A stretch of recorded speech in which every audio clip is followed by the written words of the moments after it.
Me mbrëma të nderuar teleshikues, ju flas nga studio emisionit Opinion si çdo të njëjtë në orën 21 një emision që është anoncuar gjatë 3 ditëve të fundit si dhe në edicionin qendror të live-ve të televizionit Klan sot në orën 19:30.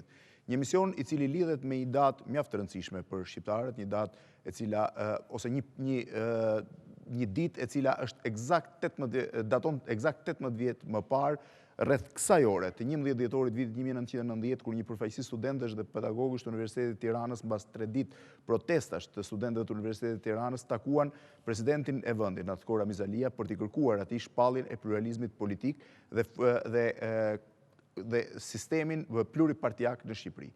Në të vërtetë më shumë se sa te kujtimi i kësaj date, e cila vit pas viti rikthehet, kujtohet, përkujtohet dhe duket sikur pothuajse gjithçka është thënë për të, emisioni i sotëm fokusohet tek diçka tjetër.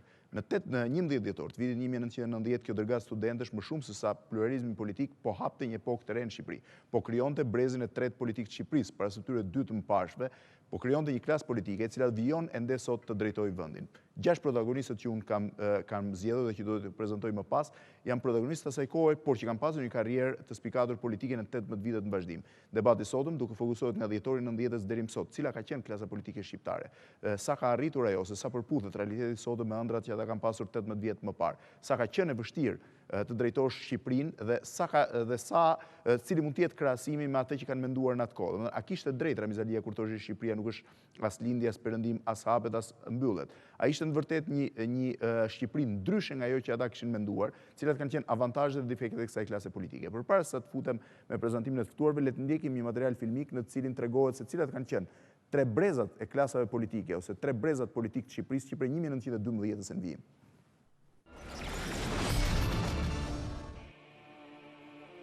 Pak, shumë pak vet, duhet ta kenë menduar mëngjesin e 11 dhjetorit 1990, se duke zgjedhur përfaqësinë e studentëve dhe pedagogëve që do të takonin Presidentin e vendit Ramiz Alia, fakultetet e Universitetet të Tiranës po zgjidhin në të vërtetë bërthamën e saj, që do të ishte klasa e ardhshme politike e vendit.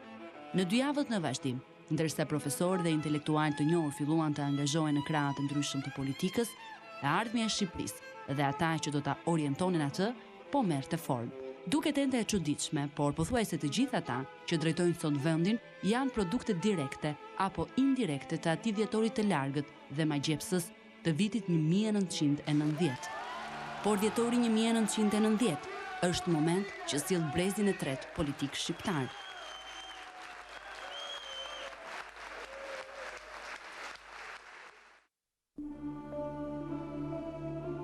Klasa e parë politike e Shqipërisë së pavarur filloi të formozohet në vlorën e vitit 1912 dhe në muajt që e pasuan atë. Ish politikan të vjetër të perandorisë otomane, feudal lokal, intelektual properëndimor dhe bajraktar të veriut u bashkuan atë klasë politike që do të ravizonte konturët e një Shqipërie të vërtetë, që do të konsolidonin shtetin dhe kufijtë e tij dhe do të afusnin atë në rrugën e modernizimit. Fundi kësaj klase që në masën më të madhe i frikshëm, protagonistët e saj që mbijetuan deri më 1944 u burgosën, u pushkatuan ose vdiqën në mërgim.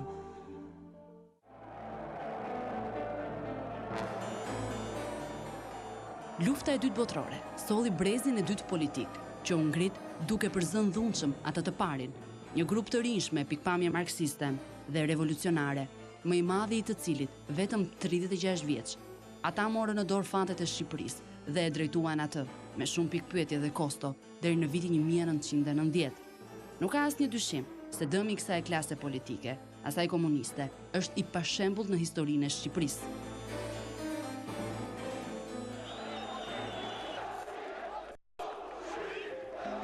Brezi i tretë erdhi po ashtu, duke shtyrë jashtë politike klasën paraardhëse.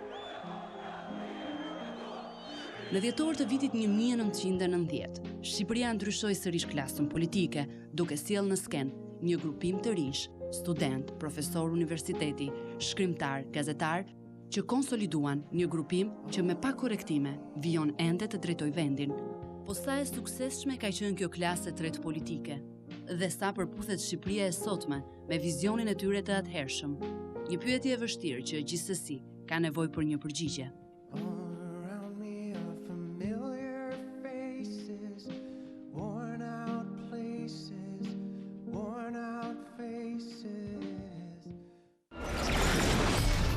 E pra ishe ky materiali filmik, po filloj me prezantimin e të ftuarve, do t'i prezantoj jo me imazhin aktual, se do të mund të bëni ballavaqimin, po me imazhin që ata kanë pasur në dhjetor të vitit 1990, duke nisur nga Arben Imami, pedagog i Institutit Lartë të Arteve në degën e regjizurës të mos gabojnë vitin 1990 në një foto të takimit me Ramiz Alin. Mirëmbrëma zot Imami, mirë se keni ardhur. Keni mundësinë ta bëni dhe krahasimin, duke vazhduar me zotin Ilir Metën, student i Fakultetit të Ekonomisë në dhjetor të vitit 1990 i përzgjedhur nga ky fakultet për në takimin me Presidentin Ramiz Alia, më pas 2 herë kryeministri i vendit dhe disa herë ministër. Mirëmbrëma, mirë se keni ardhur zoti Meta. Mirëmbrëma. Shumë i dobët në atë foto. 18 vjet gjithsesi nuk jam pak. Do përpiqem të rikthehem, po pas zgjedhjeve. Vazhdojmë me zotin Blendi Gonxhen, student i Institutit Lartë të Arteve, dega piktur. Në këtë foto marrë gjithashtu nga takimi me Ramiz Alin në dhjetor të vitit 11 dhjetor të vitit 1990. Mirëmbrëma zoti Gonxhen. Mirëmbrëma. Edhe ju diferencë madhe në peshë. Shumë. Për të vazhduar me zotin Skënder Gjinushin, ministër i arsimit, i vetmi përfaqësues në krahun tjetër në takimin me Ramiz Alin. Siç e shihni në foto marrë nga takimi, mirëmbrëma, mirë se keni ardhur zoti Gjinushi. Kryetari i Kuvendit të Shqipërisë, kryetari i Partisë Social-Demokrate, urdhëro? E ka ruajtur peshën, relativisht. Këta janë shëndosur, këta tjerë. Për të vazhduar më pas me zotin Preç Zogajn, gazetari i gazetës Zëri i Rinis, në atë kohë shkrimtar, në këtë foto të disa ditëve më pas, në momentin e ardhjes lajmit themelimit Partisë Demokratike në një legalizimit Partisë Demokratike në një takim në qytetin Studenti. Mirëmbrëma zoti Zogajn, mirë se keni ardhur. Edhe ju e ruani disi peshën. Si dhe Ben Blushi, në atë kohë student, urdhëro? Jo flokët. Ben Blushi, student në atë kohë në këtë foto të marrë nga pamjet e shkurtit vitit 1990 nga Gregorisë. Mirëmbrëma, mirë se keni ardhur zoti Blushi. Mirëmbrëma. Edhe ju me diferencë në peshë. Demokraci me defekte kjo s'keqe. Si? Bëj shaka. Jo, Padyshim diferencë. në fakt, përpara sa të filloj me atë temë që e konsiderova cilat janë raportet e asaj që kemi menduar 1990 me aktualen, doja t'ju bëj nga një pyetje të shkurtër gjithë secilit se si ka ndodhur që u angazhuat në dhjetor të 1990. Zoti Imami? Unë isha pedagog dhe bashkova me studentët, besoj kaq është e gjithë S'ka pasur asnjë magji tjetër.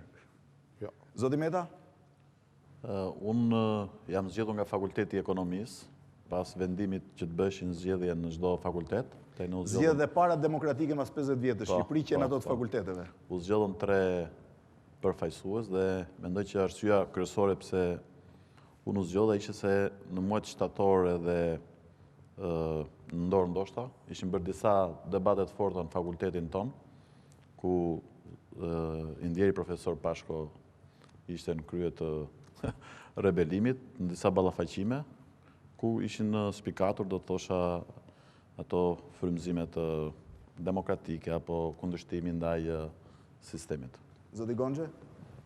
Në rastin tim, atmosfera, temperatura e Institutit Lartë të Arteve sot, Akademia e Arteve të Bukura, mendoj që ishte fati im që më pas isha dhe pjesëmarrës aktiv në televizje, sepse ishte fati ishe i ri në atë periudhë, po ishte dhe për mua mendoj ishte fati ishe student i Akademisë së Arteve, ku atmosfera dhe ambienti ishte më liberal se sa në fakultetet e tjera? Ishte i magjishëm. Në shkuptim? Në kuptimin e tendencave për demokraci dhe për të diskredituar sistemin, regjimin. Flas gjithmonë brenda mureve të akademisë. Zoti Zogajn? Kam ardhur me datën 9 dhjetor.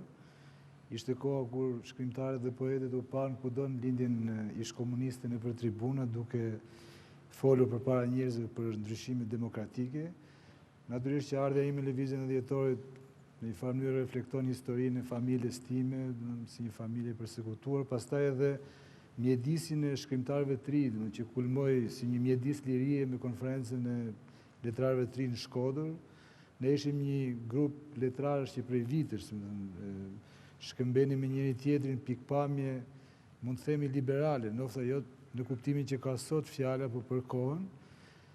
Grupi ynë i shkrimtarëve kishte një komunikim edhe me disa mjek, ndërta edhe me doktor Berisha. Kështu që ardha në lëvizjen e Dhjetorit i përgjigjet pak a shumë këtij udhëtimi që ka qenë më gjatë se kaq, por gjithsesi ta treguar në mënyrë sintetike. Zoti Blushi?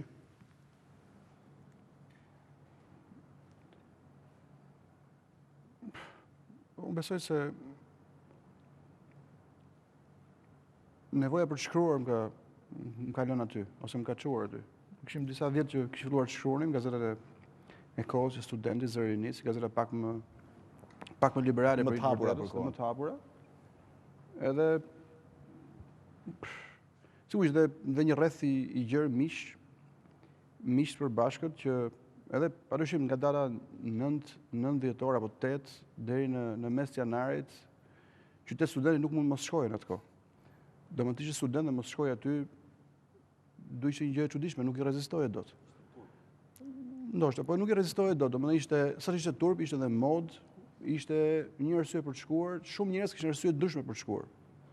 Sepse fillimisht nuk dihet çfarë do ishte Shqipëria mas 20 ditësh apo mas 20 vjetësh. Dhe padyshim që kurioziteti ndoshta ishte shtysa e parë. Ne kam thënë në raste të tjera, nuk kam shkuar me idenë që e dija shumë mirë çfarë ndodhte. Ne nuk e dinim çfarë ndodhte. Ishte gjë e madhe që të tërhiqte në fundit. Vetëm zoti Gjinushi ishte i detyruar të vinte për të negociuar me studentët në atë kohë. I vendi përfaqësues, po. Nëse do flasim vetëm për ato ditë, po fare shkurt, se kanë qenë ditë shumë të ngarkuara, por në takim kemi vajtë sepse pas ju bë negociata datën 10, pa i bje Ana, që ka qenë Sali Berisha, Liseni dhe unë, me studentët, dhe përfundimisht u ra dakord edhe për kërkesën që kishin studentët, që sepse u precizuan dhe kërkesat, pasi kishte disa riformulime, por më kryesoria ishte se ku do zhvilloj takimi dhe në çfarë statusi. Pasi me të drejtë të tërë u theksua që kërkoi takim me presidentin dhe jo me sekretarin e partë partisë punës, ishte tashmë një dallim që bëj për të treguar që duhet ishin si të barabartë palët dhe që ideja ishte për të kaluar, pra për të njohur pluripartitizëm. Kur i kemi dhënë pastaj përgjigjen studentëve që do bëj takimi, ata kanë pas një hezitim për të shkuar në takim, ishte gjithmonë ajo hije sigurimit shtetit e tjera, dhe kemi rënë dakord që t'i shoqërojnë për të vajtë së bashku, dhe në mbas dite kur kemi vajtë atje që të bashkoj delegacioni studentëve me ne, sigurisht zoti Imami qerë se ka qenë ndër ata që madhe rregullin autobus. Dhe atëherë u la që të shkoj me një autobus të rinis. Ju jepi drejt studentëve atëherë, zoti Gjinushi? Do fillojmë flasim për vete? Jo, po pyes. Sepse nuk është absolutisht, qofse do sintezën e takimit, ju e dini shumë mirë që një muaj më parë unë kam pas rastin të shprehjem për këto gjëra në Kuvendin e Shqipërisë, gjëra që janë censuruar, dhe kjo ka qenë dhe arsyeja që se kam pas të vështirë të komunikoj me studentët, që të shtunën në darkë, kur ka filluar protesta, dhe me gjithë Saliun, kur jemi ullë për të negociuar, atëherë ju është thënë drejt për drejt, që kjo tashmë është një kërkesë që absolutisht duhet diskutuar, që ju keni drejt, dhe debati është bërë vetëm ku do zhvillohet takimi dhe si do zhvillohet takimi. Ka qenë njëri ideja një takimit madh, që Ramiz Alia të vindë në qytet studenti, pastaj u ra dakord që të zhvillohej në këtë format, dhe sigurisht pastaj së bashku me studentët kemi shkuar dhe me zotin Imami e kush ka qenë të tjerë, në autobus tek Pallati Brigadave dhe vajtëm në takimin e asaj nate. Disa inserte. Unë si kam parë se kështë isha në zonë me punë, edhe u kujtova, sepse kam parë atë. Unë në fakt i kontrollova kush do hynte. Sepse kishe problem ose një njerëz që mund të bënë një provokim, ose, bile me thënë drejtën, mos ata fusin dhe njeri për provokim që mund të krijonte shqetësim tek Ramiz Alia. Edhe kalojnë bashkë me kishte ardhur një person, nuk e di, nga komiteti ekzekutiv i atërshëm, edhe kalojnë gjithë studentët, ishin gjithë ata që ishin lista. Kur vjen i fundit, vjen Skënderi. Po di çfarë bën këtu. Ky ishte ministri, se unë isha pedagog. Atëherë sillesh e mirë ti. Po. Unë tha do të vite se kam kishte detyrim, ishte ministri, ishte normal që kishte. Ata ishin pedagogë dhe studentë. Jo vetëm aq, po. Është rënë dakord dhe është kërkuar nga studentët që t'i shoqërojnë. Po, kjo është e vërtetë sepse ishte një shqetësim se çdo ndodhte me studentët, se mos dikush ishte si një garanci dhe prezenca e zotit Gjinushi, që ishte ministër, dhe e zotit Bashkurti, që nuk do ndodhte, do në diçka e paparashikuar. Fakt, po të këshim vendosë për të ndodhë, më ndodhte edhe në sy. Po e lam që po të në ndodhi bashkë. Skënderi ishte ullur afër derës autobusit. Po Imami, Beni nuk e di mirë këto gjëra. Si? Jo, Ka një para Po s'ke histori. qenë negociatë. jo, këtë nuk e di. S'jam marrë me negociatë. Këtë do merrem me atë. Kështu që grupi studentëve di shumë mirë, bilet ka qenë Azemi, që kemi thënë kështu është lënë takimi, pati një hezitim, i thash si është puna. Nuk kam në gjë, nuk më Jo, kundërshtoj po bilet, thjesht nuk kam për, se në fundit tregim bëjmë ne. Këto pëqyra Edhe, si i thash si prova është zoja puna, përqendrohesh tha ato. ju e njeni sigurimin e shtetit. Tha. A, keni merak, vajti ardhje, dakord, do vim t'ju shoqërojmë ne. Thash, po, ndodhi gjë, i thash bes tonë. Si me të qeshur, ky ka qenë. Dhe jemi taku mbas dite pastaj. Dhe gjitha ato A e historira kështë që menduar në dije. moment që do përfshiesit politikë? Jo, nuk e kam menduar. Edhe kam pasur dyshime shumë gjatë nëse duhet vazhdoj. Për vite me radhë. Për vite me radhë, po, flasë dhe momentet e Në para. atë moment absolutisht. Unë jam, duke qenë edhe artist, problemi im themelor ishte liria opinionit, liria të shprehur, liria e krijimit. Edhe besoj që do të kisha qenë i lumtur edhe duke qenë një qytetar i thjesht mbas 90-s. Me gjitha dhe ju përfshit në klasën politike dhe ndoje të bëjë një pyetje për të hyrë pak më shumë një diskutim që mund të interesoj publikut, që nga ky moment në numrin e telefonit që keni të afishuar në ekran, ju mund të çoni opinionin tuaj se sa të kënaqur jeni me klasën politike shqiptare këto 18 vite. Po, jo, duhet shoh përqindjen. Po, do të thotë kënaqur, jo do të thëni pa kënaqur. Po, jo. Zoti Imami. Asnjë njeri në asnjë vend botës nuk është është i kënaqur me klasën vet politike, as ne jemi të kënaqur me klasën tonë politike. Asnjëherë s'mund të jesh i kënaqur tërësisht me klasën tënde politike. Megjithatë, sa e thjesht ka qenë e ardhmja që ju kishit projektuar në atë moment? Më e thjesht se sa doli në realitet? Ne nuk ishim një model të gatshëm. Po. Modeli post-socializmit është kapitalizmi. Ne dinim që donim ndërtonim një Shqipëri si Europa. Ky ishte dëshira, ky ishte i vullneti i shqiptarëve përgjithsisht. Se si shkohet, si bëhet, çfarë bëhet, ç'është parlamentarizmi, ç'janë deputetët, ç'është ndarja e pushteteve, ç'është check and balance, nuk e dinim ne këto, nuk mund të flasim për to. Por, ajo që mund të themi është që mbas 18 vjetësh Shqipëria po përafrohet me modelin, Po. Një e dyta, Shqipëria u fut në aleancën e madhe të kombeve perëndimore, ku ishte larguar prej 500 vjetësh, dhe kjo datë krahas kthimit të Shqipërisë në një normalitet, po themi, nga pikpamja e drejtave, demokracisë e tjera, e ktheu përfundimisht jo nga Moska, po drejt perëndimit Shqipërinë. Këto janë realizimet mëdha. Presim që për pak vite kjo klasë politike me të mirat dhe të këqijat e kësaj ta shtyj deri në Bruksel, besoj që është një vlerësim pozitiv. Në atë kohë ka qenë një debat në cilin Ramiz Alia thoshte Shqipëria s'hapet as mbyllet s'është as lindje as perëndim. Po, ashtu e donte Tani, mas Alia. 18 Ishte vjetësh, krejt normale. Alia donte një Shqipëri të përçudnuar me cilën të bësh çfarë duash. Nuk është lindje sepse lindja ra komunizmin lindje. Nuk është perëndim sepse nuk e duam kapitalizmin, nuk duam demokracinë, nuk duam drejtën e njeriut, nuk duam njerëzit të lëvizin, nuk duam shkollat, nuk duam absolutisht asgjë. Duam veprat e partisë Enver Hoxhës, kaq. Sigurisht që për ta do të shpikesh shtigjet e panjohura, nuk do të ishte as lindje as perëndim. Shqipëria është perëndim. Kjo nuk diskutohet, besoj, dhe kjo lëvizje, që është një nga lëvizjet emancipuese më të mëdha, jo vetëm politike, po edhe nga pikpamja sociale dhe kulturore, përfundimisht evoluosi këtë të ardhme të Shqipërisë. Po, zoti Gon. Mendoj që në prapaskenë, nëse mund ta themi kështu, sado inkoshjente ose e qëllimshme këtë qenë, ka pasur një element i cili e ka përcaktuar atë sjelljet Ramiz Alis dhe të njerëzve të tij në atë periudhë, dhe këtu nuk e kam fjalën për zotin Gjinushin, sepse ne nuk mund të hyjmë brenda këtyre individëve të kuptojnë se sa këta ishin për ndryshimet ose jo, por aktet e tyre janë përcaktuar edhe nga fakti që ata nuk ishin duke negociuar me dizidencën e vërtetë në këtë vend, sepse dizidenca e vërtetë në këtë vend, mos ta harrojmë, nuk ishim ne. Ajo ishte shkatruar në vite ose ishte çfarë kishte mbetur prej saj në përburgje. Pra ishte shumë herë më e lehtë që ndryshimi të arrijë në një natë vetëm shpejt dhe mundësisht të negociojë me ata ndër të cilët më vonë do të integroheshin edhe njerëz partisë punës, sesa me dizidencën e vërtetë.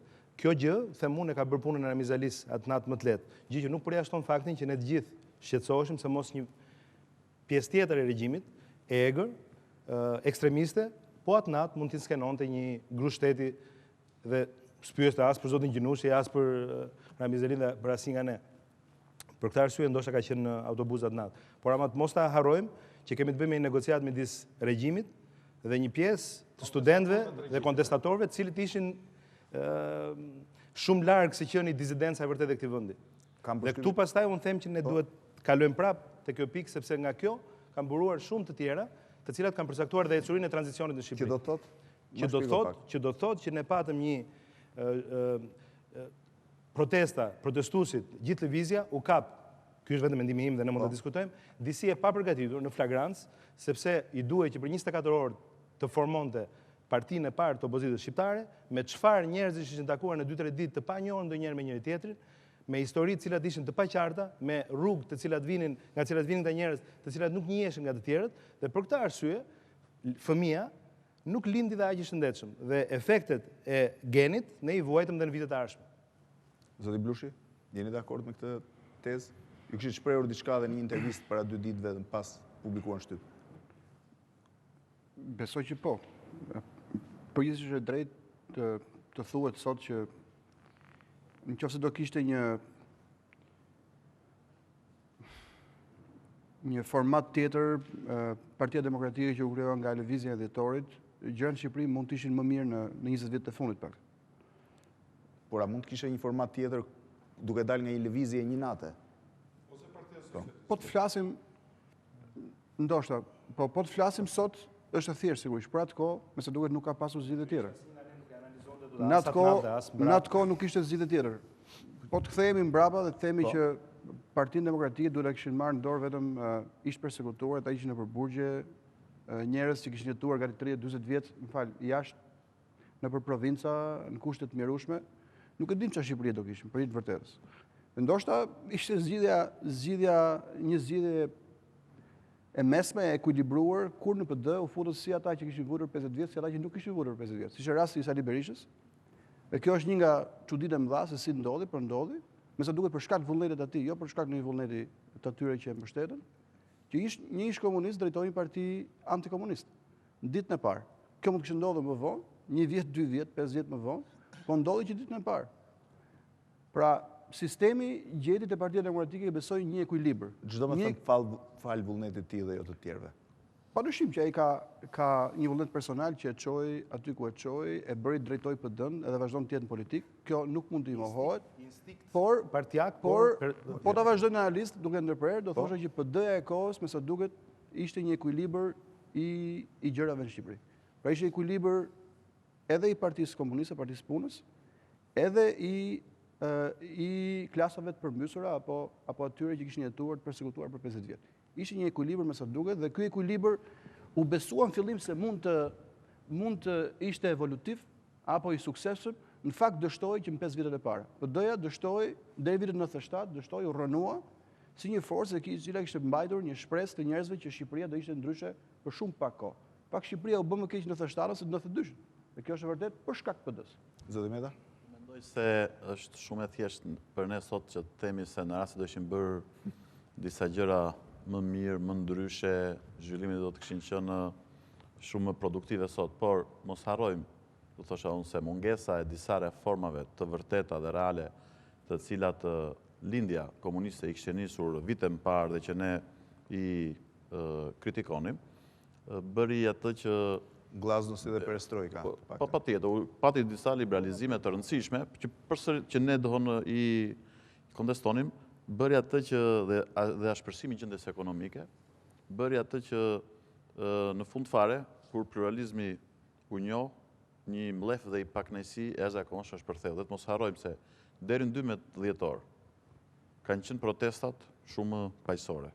Po të mos harrojmë se kur u njoh pluralizmi, dhe shumë prej nesë që kanë vetë në takim nuk e kanë ditur dhe nuk e kanë besuar se atë natë do të jepej përgjigja që sot u pranua pluralizmi politik, sepse kemi menduar që do të ishte rezistenca shumë më fortë. Ndërkohë ishte vendosur që para dite. Pra të mos harrojmë që atë natë u dha një sinjal shumë i mirë dhe vetëm 1 ditë apo 2 ditë më mbrapa u bëi demonstrat në Shkodër që doli jashtë kontrollit. Elbasan po ashtu. Me shkatrime të tjerë, sepse nuk ka rëndësi. Do të them të që ishte një mlef i akumuluar një pakënaqësi politike, ekonomike, sociale, e cila nuk mund të na sillte. Pra, ajo lloj hapje që u bë aq ngadalë dhe në mënyrë tepër të sforcuar nën presionin e jashtëm dhe nën presionin e brendshëm deri diku, ku lëvizja studentore pati një merit kyçe, nuk mund të na sillte në lëvizje më të matura, më të pjekura etj. Kështu që ishte produkti i natyrshëm edhe i shpërthim edhe gjithë zhvillimet e mëpasshme. Po, ja, zoti Zogajn edhe fjalën. Unë do të thoja këtë që sigurisht që lëvizja Dhjetorit dhe Partia Demokratike e Shqipërisë kanë karakteristikat e tyre që janë edhe ngjajnë në ndryshimet që ndodhen në gjithë Evropën juglindore, por kanë dhe karakteristikat shqiptare që lidhen me izolimin e gjatë Shqipërisë. Dhe shumë e vërtetë ajo që thotë zoti Gonxhen që në Shqipëri edhe për shkak të represionit shumë të madh, nuk ishte disidencë, sepse disidenca edhe nuk dije ku ishte, ajo është zbuluar më vonë. Një pjesë të disidencës, ne kemi zbuluar pas themelimit të Partisë Demokratike për gjatë lirimit të burgosave politike apo për gjatë njohjeve të mëvonshme. Por, kthehemi në 90 dhe gjykimet digresive në histori ka zakonisht edhe të gabojnë. Ajo është një lëvizje shqiptare, antikomuniste, masive, në të cilën kanë marrë pjesë jo vetëm ata që më vonë u bën djathtë, kanë marrë pjesë 10 maj, domethënë është një lëvizje popullore për pluralizëm, për ndryshime. Partia Demokratike. Dhe pas një pjesë e tyre se zoti Meta për shembull bashkëpunon është normale dhe mund të diskutojmë gjatë emisionit. Dhe Partia Demokratike lindi si një sendërtim i këtij pluralizmi. Njerëzit erdhën aty nga drejtimet ndryshme, me histori të ndryshme, ishin dhe të panjohur një pjesë. Por duhet pohojmë, e kemi pohuar edhe më parë që leadershipi i lëvizjes që më vonë mori përsipër krijimin dhe rrënjosin e Partisë Demokratike si partia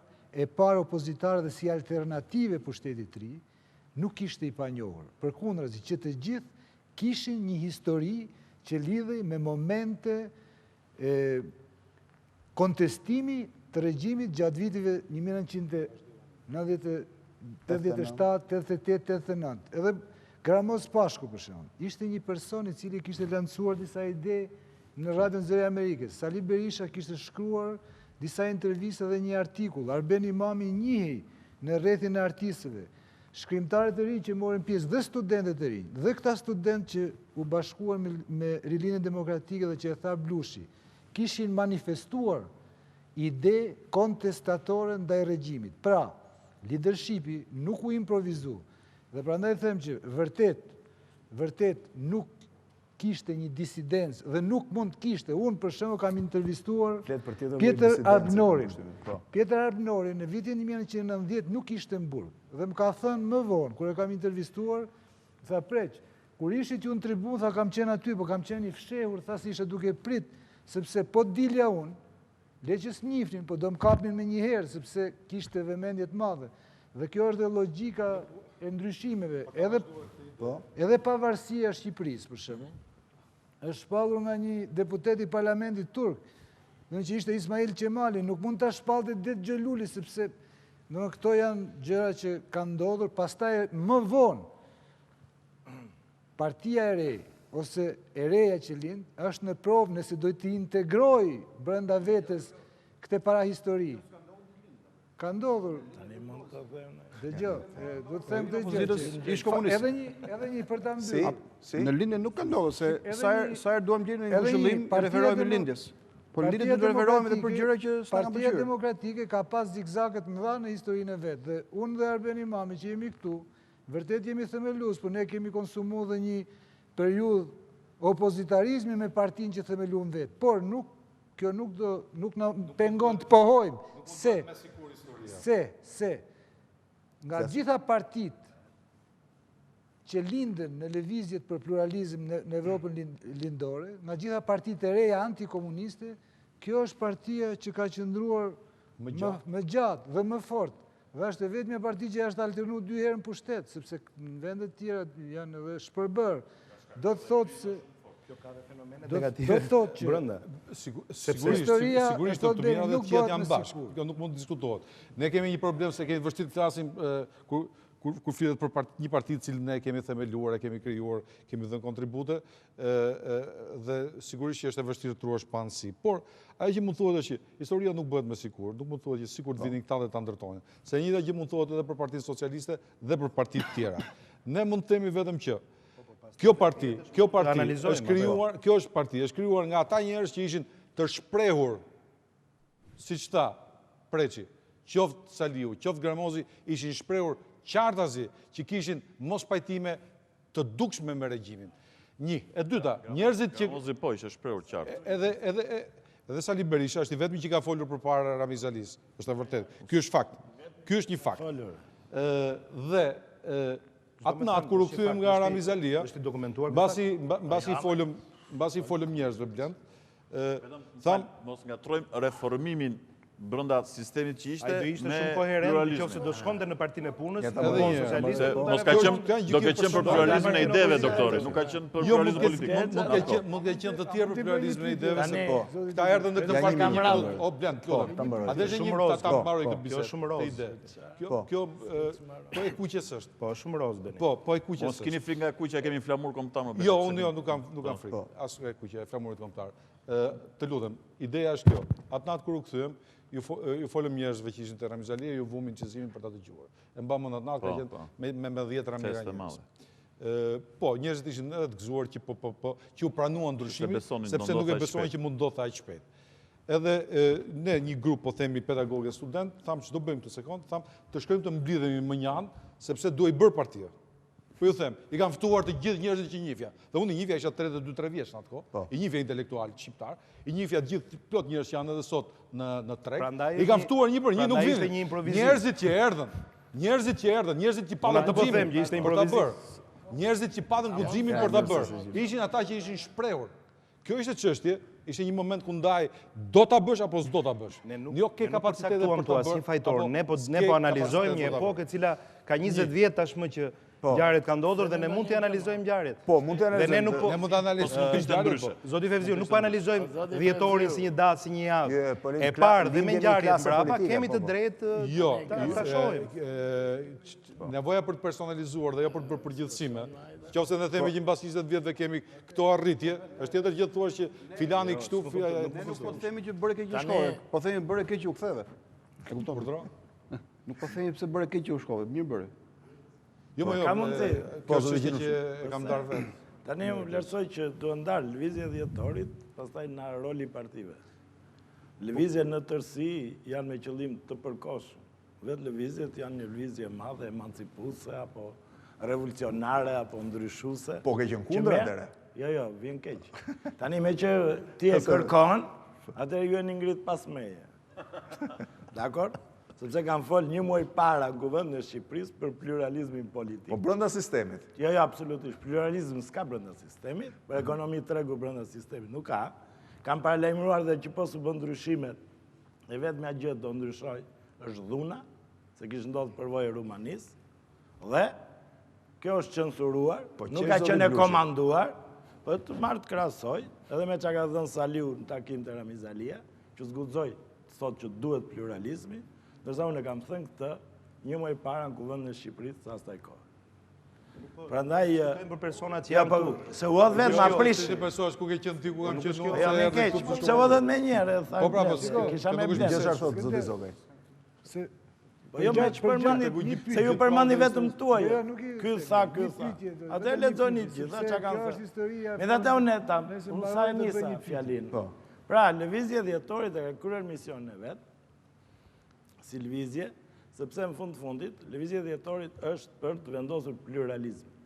Nuk është një lëvizje veçuar, është një akumulim, për thënë 50 vjeçar po, që ishte, por edhe asaj periudhe, ku ka pas një presion të vazhdueshëm në rritje, qoftë në ndryshimet në lindje, prandaj nuk shkonte më dhe teza as lindje as perëndim, se ne deri atëherë kishim qenë në lindje, lindja vetë ndryshoi.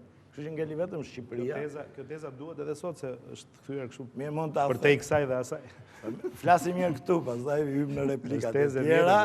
Pra, as lindja as perëndim. E mbron blushja edhe për te kësaj. Ka mundësi. Kështu që justifikuar izolimi 45 vjeçar i Shqipërisë, rrjedhimisht Shqipëria nuk ishte zgjidhje tjetër. Atëherë kemi protestat e Shkodrës, paktën të ati viti, ke ngjarjet e ambasadave, ku aty mund të jetë më shumë disidenca e vërtet, do njerëzit që Ngjarjet e Kavajës, që rendën në për ambasada për të ikur, pra dhe ashtu si që ke, pasaj disa tentativa, qoftë takimi Ramiz Alis me intelektualet për të matë pulsin, për ndryshimet, nëse duheshin bërë, as duheshin bërë, ishin të parakoshme, pra pakoshme. Pastaj kemi ato 4 kurrat, do ndryshojmë, por jo se që ndorë nga socializmi, apo se që nga kjo. Dhe përfundimisht ishte lëvizja e Dhjetorit, ku shpreh një pluralizmin e organizatave, ka pati u lidhe pseudo-pluralizm. U tha pluralizmi mendimit, u tha mekanizmi ri ekonomik, pra ishin ca masa që tregonin që tentoj të shkoj, por nuk i dhe. Në bas pallës pluralizmit, Çfarë funksionoi gabim? Pra, lëvizja e Dhjetorit vet, arriti mision e vet, se lëvizja e Dhjetorit, pastaj s'ka patjetër për detyrë, në thojza, krijimin e partive. Patjetër që në këto lëvizje, na liderët apo ata që kanë qenë në krye të tyre, do jenë dhe protagonistët kryesor të ndryshimit. Madje kjo është dhe pyetja e parë që ne shtronim kur u njoh pluralizmi. Pluralizmi ishte kollaj të bëhej, pra për ta njohur duheshin 24 orë, po për të vendosur pluralizmin s'do 24 orë. Sepse duhet të kesh parti që funksionojnë, duhet të kesh ekipe që drejtojnë këto parti, duhet të kesh një ekip dhe një parti opozitare u krijua për 24 orë. Dhe këtu të flasin, u krijua, po s'funksionoi. Pse nuk funksionoi? Sepse s'funksionoi, sepse pikërisht në këtë ekip ka dhe të futur edhe të mbartur, nuk doli ai ekip që duhej. Në cilin ekip? Të PD-s. Themeluzën të PD-s. Pra në krye të ekipit doli më i papërshtatshmi për të drejtuar proceset e mteshme demokratike. Prandaj edhe Imami me Zogajn kanë qenë edhe disident në partinë e tyre, pra kanë qenë detyruar dhe të largohen ajo parti. Dhe këtu mund të flasim gjatë që idealet e Dhjetorit në thojza sot janë realizuar në aspektin e drejtimit që ka Shqipëria, se Shqipëria shkon drejt BE-s e drejt NATO-s, por shpejtësia, ritmet dhe krizat që kanë shoqëruar, këto janë me sikur. Dhe këtu ka shumë sikura, që po mos t'ishte ky, po mos t'isha i. Dhe këtu mund të flasim gjatë. Në qoftë se më lë zoti Imami, vetëm një fjali. Unë e kam te kjo, nuk dua dhe nuk mund të gjykoj njeri. Dhe mendimi im ngelet i imi, mund të jetë dhe i gabuar. Unë them që mund të ishin bërë përpjekje më të mëdha, unë do vazhdoj të flas me sikur, sepse nuk janë vetëm sikure, disa nga ne këtu janë personalitete, personazhe që kanë luftuar për këto sikure dhe janë dënuar dhe kanë paguar kosto të larta për këto sikure që ne i kemi ngritur që në fillim të herës, që në krye të herës, mund të ishin bërë përpjekje të vërteta për të pasur një katarsis në periudhën pas këtij krijimi rastësor dhe të improvizuar të partisë parë opozitare. Këto përpjekje nuk janë inkurajuar që në ditë e parë. Pse? Sepse mendësitë e njëjta ose po aq të vjetra ose me të njëjtin bagazh të partisë së punës u rendën të hynë në Partinë Demokratike. Unë nuk thash se ky nuk është një zhvillim i natyrshëm. Ky është një zhvillim i natyrshëm. Por në rast se mund të analizojmë, nuk i bëjmë ndonjë të keqe në një njeriu.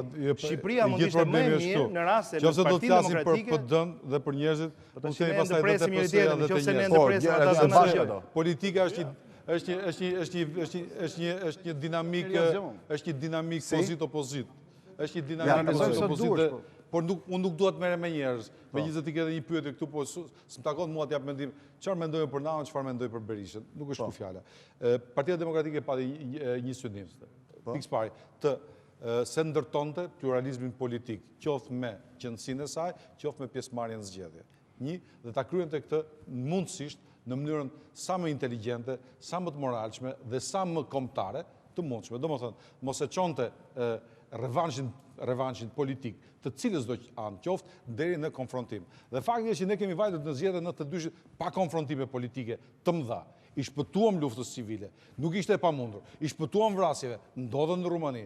Këto janë arritjet të mëdha kësaj partie, me cilin do që ishte, me kush do që ishim ne. Megjithatë, unë duhet të them që për fat të mirë të Shqipërisë, ata që u futën Partinë Demokratike ishin ajka e inteligjencës së vendit në atë kohë, cilët morën edhe kurajon politike për të kapërcyer statusin e tyre të zakonshëm, po themi profesional apo intelektual. Po e nisim me radhë, të marrim shkrimtarët, të marrim artistët që ishin aty, të marrim mjekët që ishin aty, të marrim pedagogët që ishin aty. Ishin pjesa më e mirë e kombit. Ne këta kishim. A mund të kishim qenë ne më të mirë? Po të ishim francesë. Jo, Partia Demokratike, strukturat tona mund të ishin më të hapura për kontributet tjera. Kështu që në fakt thelbi partia ka qenë e hapur, nga çasti i parë ka qenë krejtësisht e hapur.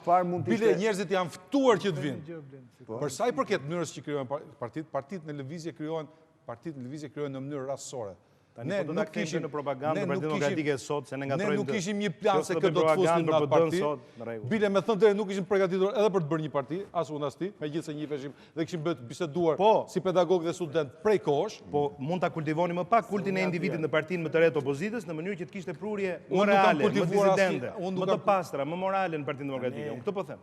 Duke mbyllur partinë, duke kalcifikuar me eksperiencën e punistëve, Partia Demokratike na çojnë në 96-ën dhe në 97-ën, sepse po flasim për 92-shin, pastaj kalojmë në 96-ën. Jo, po prandaj dalim atje. Po për 96-ën dhe 97-ën. Po prandaj dalim atje.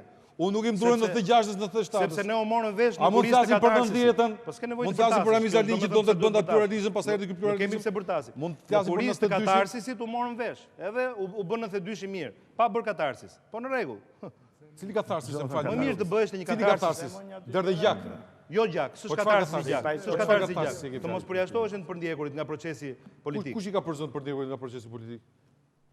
Përndjekurit kanë qenë më së ftuar në procesin politik. Po cili përndjekur do vi me gëzimin një parti që drejtohet nga një ish komunist? Ra në grevëri vetëm. Këto janë ngjarje që janë të lidhura me tjetër gjë dhe shumë më vonë. Unë mendoj se sa këta nuk kanë hyrë në Partinë Demokratike se s'kan besuar sekretari i saj ishte njëri i lirë. Dhe ishte njëri që mund të pyet zotin Meda, përse shkojnë Partinë Socialiste për shembull. Unë lidhem për një blog i desh. Kur ishte unë jo. Përse ja pyeteni zotin, po prandaj dhe nuk u ktheva më. Me herë më zonë. Pasi ika. Mirë bërë. Qëse do vëm një lloj rregulli në debat, më duhet të referohemi disa aksiomave politikë. Në momentin që lëvizja u transformu në parti politike, tha dhe Skënderi, pra lëvizja ekziston, por e ka nxjerr produktin e vet, sepse për atë këtu fillon loja politike, nëse skuptojmë këtë në këtë studio, fillon loja politike në partinë e punës për herë të parë. Deri atë ditë as në partinë e punës s'ka pas lojë politike, po. As udhëhecit e partisë punës deri atë ditë nuk ishin në fushën e hapur të lojës politike, regjimi i mbyllur. Loja politike në Shqipëri filloi kur instalohet konkurenca politike. Dhe ky është momenti që çdo njeri që është në Partinë Demokratike fillon dhe lufton me grupin e vet për leadershipin. Kjo është një gjë universale, ka ndodhur, do të ndodhë deri në fund. Çfarë është e rëndësishme të kuptojmë me këtë debat? E para, liderit e Partisë Demokratike, liderit e Partisë Demokratike janë zgjedhur, nuk është një lloj, janë zgjedhur me ben, ka mos i thonë. Janë zgjedhur me vot. Janë zgjedhur me ka pëlqyer mua, ka pëlqyer mua. Bëjmë një kontestim të fenomeneve të vjetra. Nuk kemi ardhur ne në Saliu dhe s'kemi arsye të mbrojmë. Flasim për një proces. Shikoj, ne as kemi arsye, as kemi kod me në Saliu. Flasim për një proces politik. Ka mundësi ta marrë i cili si ka dhënë shqiptarëve që prisin vitin 90 kaq. Ka një prirje. Edi Rama ishte i përjashtuar i parë nga Partia Demokratike. Një minutë. Unë do ta mbaroj mendimin. Po le tani si që ka kjo histori. Ta mbaroj mendimin. Po ti e di mirë. I japim se cilit atë që meriton. A mund ta mbaroj mendimin sepse gjithë këto ditë kemi dëgjuar lloj-lloj konsideratash. Por ka një gjë që përgjigjëstron gjitha disa konsiderata që lidhen me shije, me çaste të caktuara. Kjo lëvizje dhe kjo parti a u udhëhoq apo i udhëhoqi procesin. Domethënë, përndjekurit dolën nga burgjet, ekonomia tregut filloi, lëvizja e lirë filloi, domethënë kjo është një lëvizje, kauza e cilës e udhëhoqi dhe kundërshtarët e vet, jo vetën po e po. Domethënë, është tjetër gjë pastaj që unë votoj X-in. Votimet si ishin? Filluan për herë të parë votimet e lira në Shqipëri. Më vonë ka pas probleme votimi. Unë jam një nga njerëzit që kam shkruar gjëra gjatë, por në ato fillime, gjërat janë zgjidhur me votë, t'ju them vërtetën. Në Partinë Demokratike, në fillim, ne kemi zgjedhur fillimisht Azem Hajdarin. Me votë kemi kaluar në një zgjedhje tjetër. Kemi bërë një kongres, kemi pas kandidat meritancek, Blendi Fevziu është dëshmitar i gjithëve, bën moderatorin sot, por flasim, ne jemi tek 90-ta, 91-shë, apo jo. Dua të them këtë gjë. Të shkurtuar. Dua të them. To janë dinamike anormale në një vend si ky. Pastaj asaj ka filluar s'po themi gjë. Po të flasim për shembull ka nga të gjitha anët shembull tash. Po të analizojmë dhe atë, ne mund të themi edhe për atë. Ne kemi mbyllur atë cikël, ne kemi mbyllur ciklin e problemeve. Unë demokracia brenda partit Çalojane. Demokracia e brendshme në A dyshim që ka çaluar. Ore kam thënë unë pa ashtu. Poston e kësaj ne e paguam më vonë. Ne i kemi mbyllur këto çështje. Ne i kemi mbyllur këto çështje, të tjerët i kanë filluar, po s'po flasin për këtë çështje. Nuk duhet të flasin për këtë çështje, nuk ka problem. Jo, ti mund të jesh interesuar, unë s'kam interes. Jo, s'jam interesuar publiku. Unë jam interesuar për lirinë për vetë. Përse ju zgjodhët në atë kohë tynit në partinë e punës, po e quaj, sa akoma si Partinë e punës? Partinë Socialiste, po ishte akoma në proces transformimi. Para unë s'kam hyrë ndonjëherë në partinë e punës. E dyta, nuk kam menduar ndonjëherë që të hyj në një parti dhe as që të merresha me politikë. Maksimumi i ndërsime në atë kohë ka qenë për të qenë pedagog në Fakultetin e Ekonomisë dhe angazhimi im ka qenë në kuadër të një rebelimi dhe kundërshtimi të gjithë asaj pakënaqësie që reflektoi kudo dhe nuk kam hyrë dhe as nuk kam firmosur Partinë Demokratike. Angazhimi im ka qenë deri në pluralizmin politik dhe në mitingun ku është shpallur Partia Demokratike në qytetin Studenti, që shpall edhe programin për arsye, sepse para nuk isha i qartë dhe i ndërgjegjshëm. Mendoja që qëllimi u arrit, pluralizm politik, dhe kjo është më e rëndësishmja. Dhe më pas, pra nuk isha se kisha një ambicie ose i dëshirë të hyja në një parti, por ato që nuk më quan më pas, do thosha, te Partia Demokratike, që mund të kishte qenë një zgjedhje e natyrshme për kohën, ishin dy gjëra.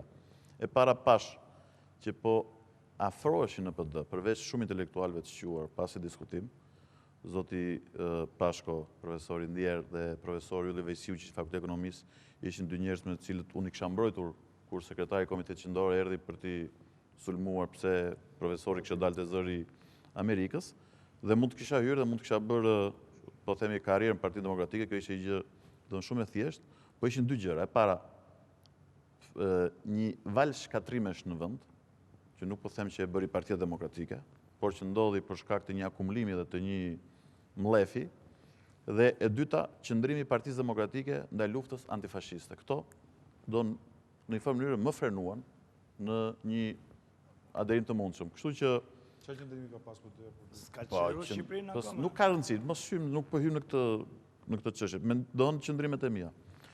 Ndërsa angazhimi im me Partinë Socialiste, në fakt nuk fillon Partia Socialiste, fillon me rinin eurosocialiste. Po.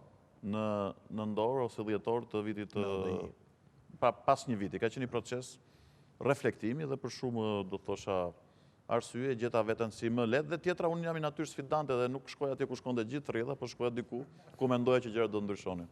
Dhe kjo më ka shoqëruar gjithë jetën. Ndryshuan fakt? Unë gjithësimi përpjekje për të ndryshuar vendin dhe kontriboj krijim dhe forcat reja politike. Po, është proces. Mbas 18 vjetësh e akoma proces. Përsëri, patjetër. Maraton, politika është maraton. Unë vazhdoj lëvizjen e dhjetorit.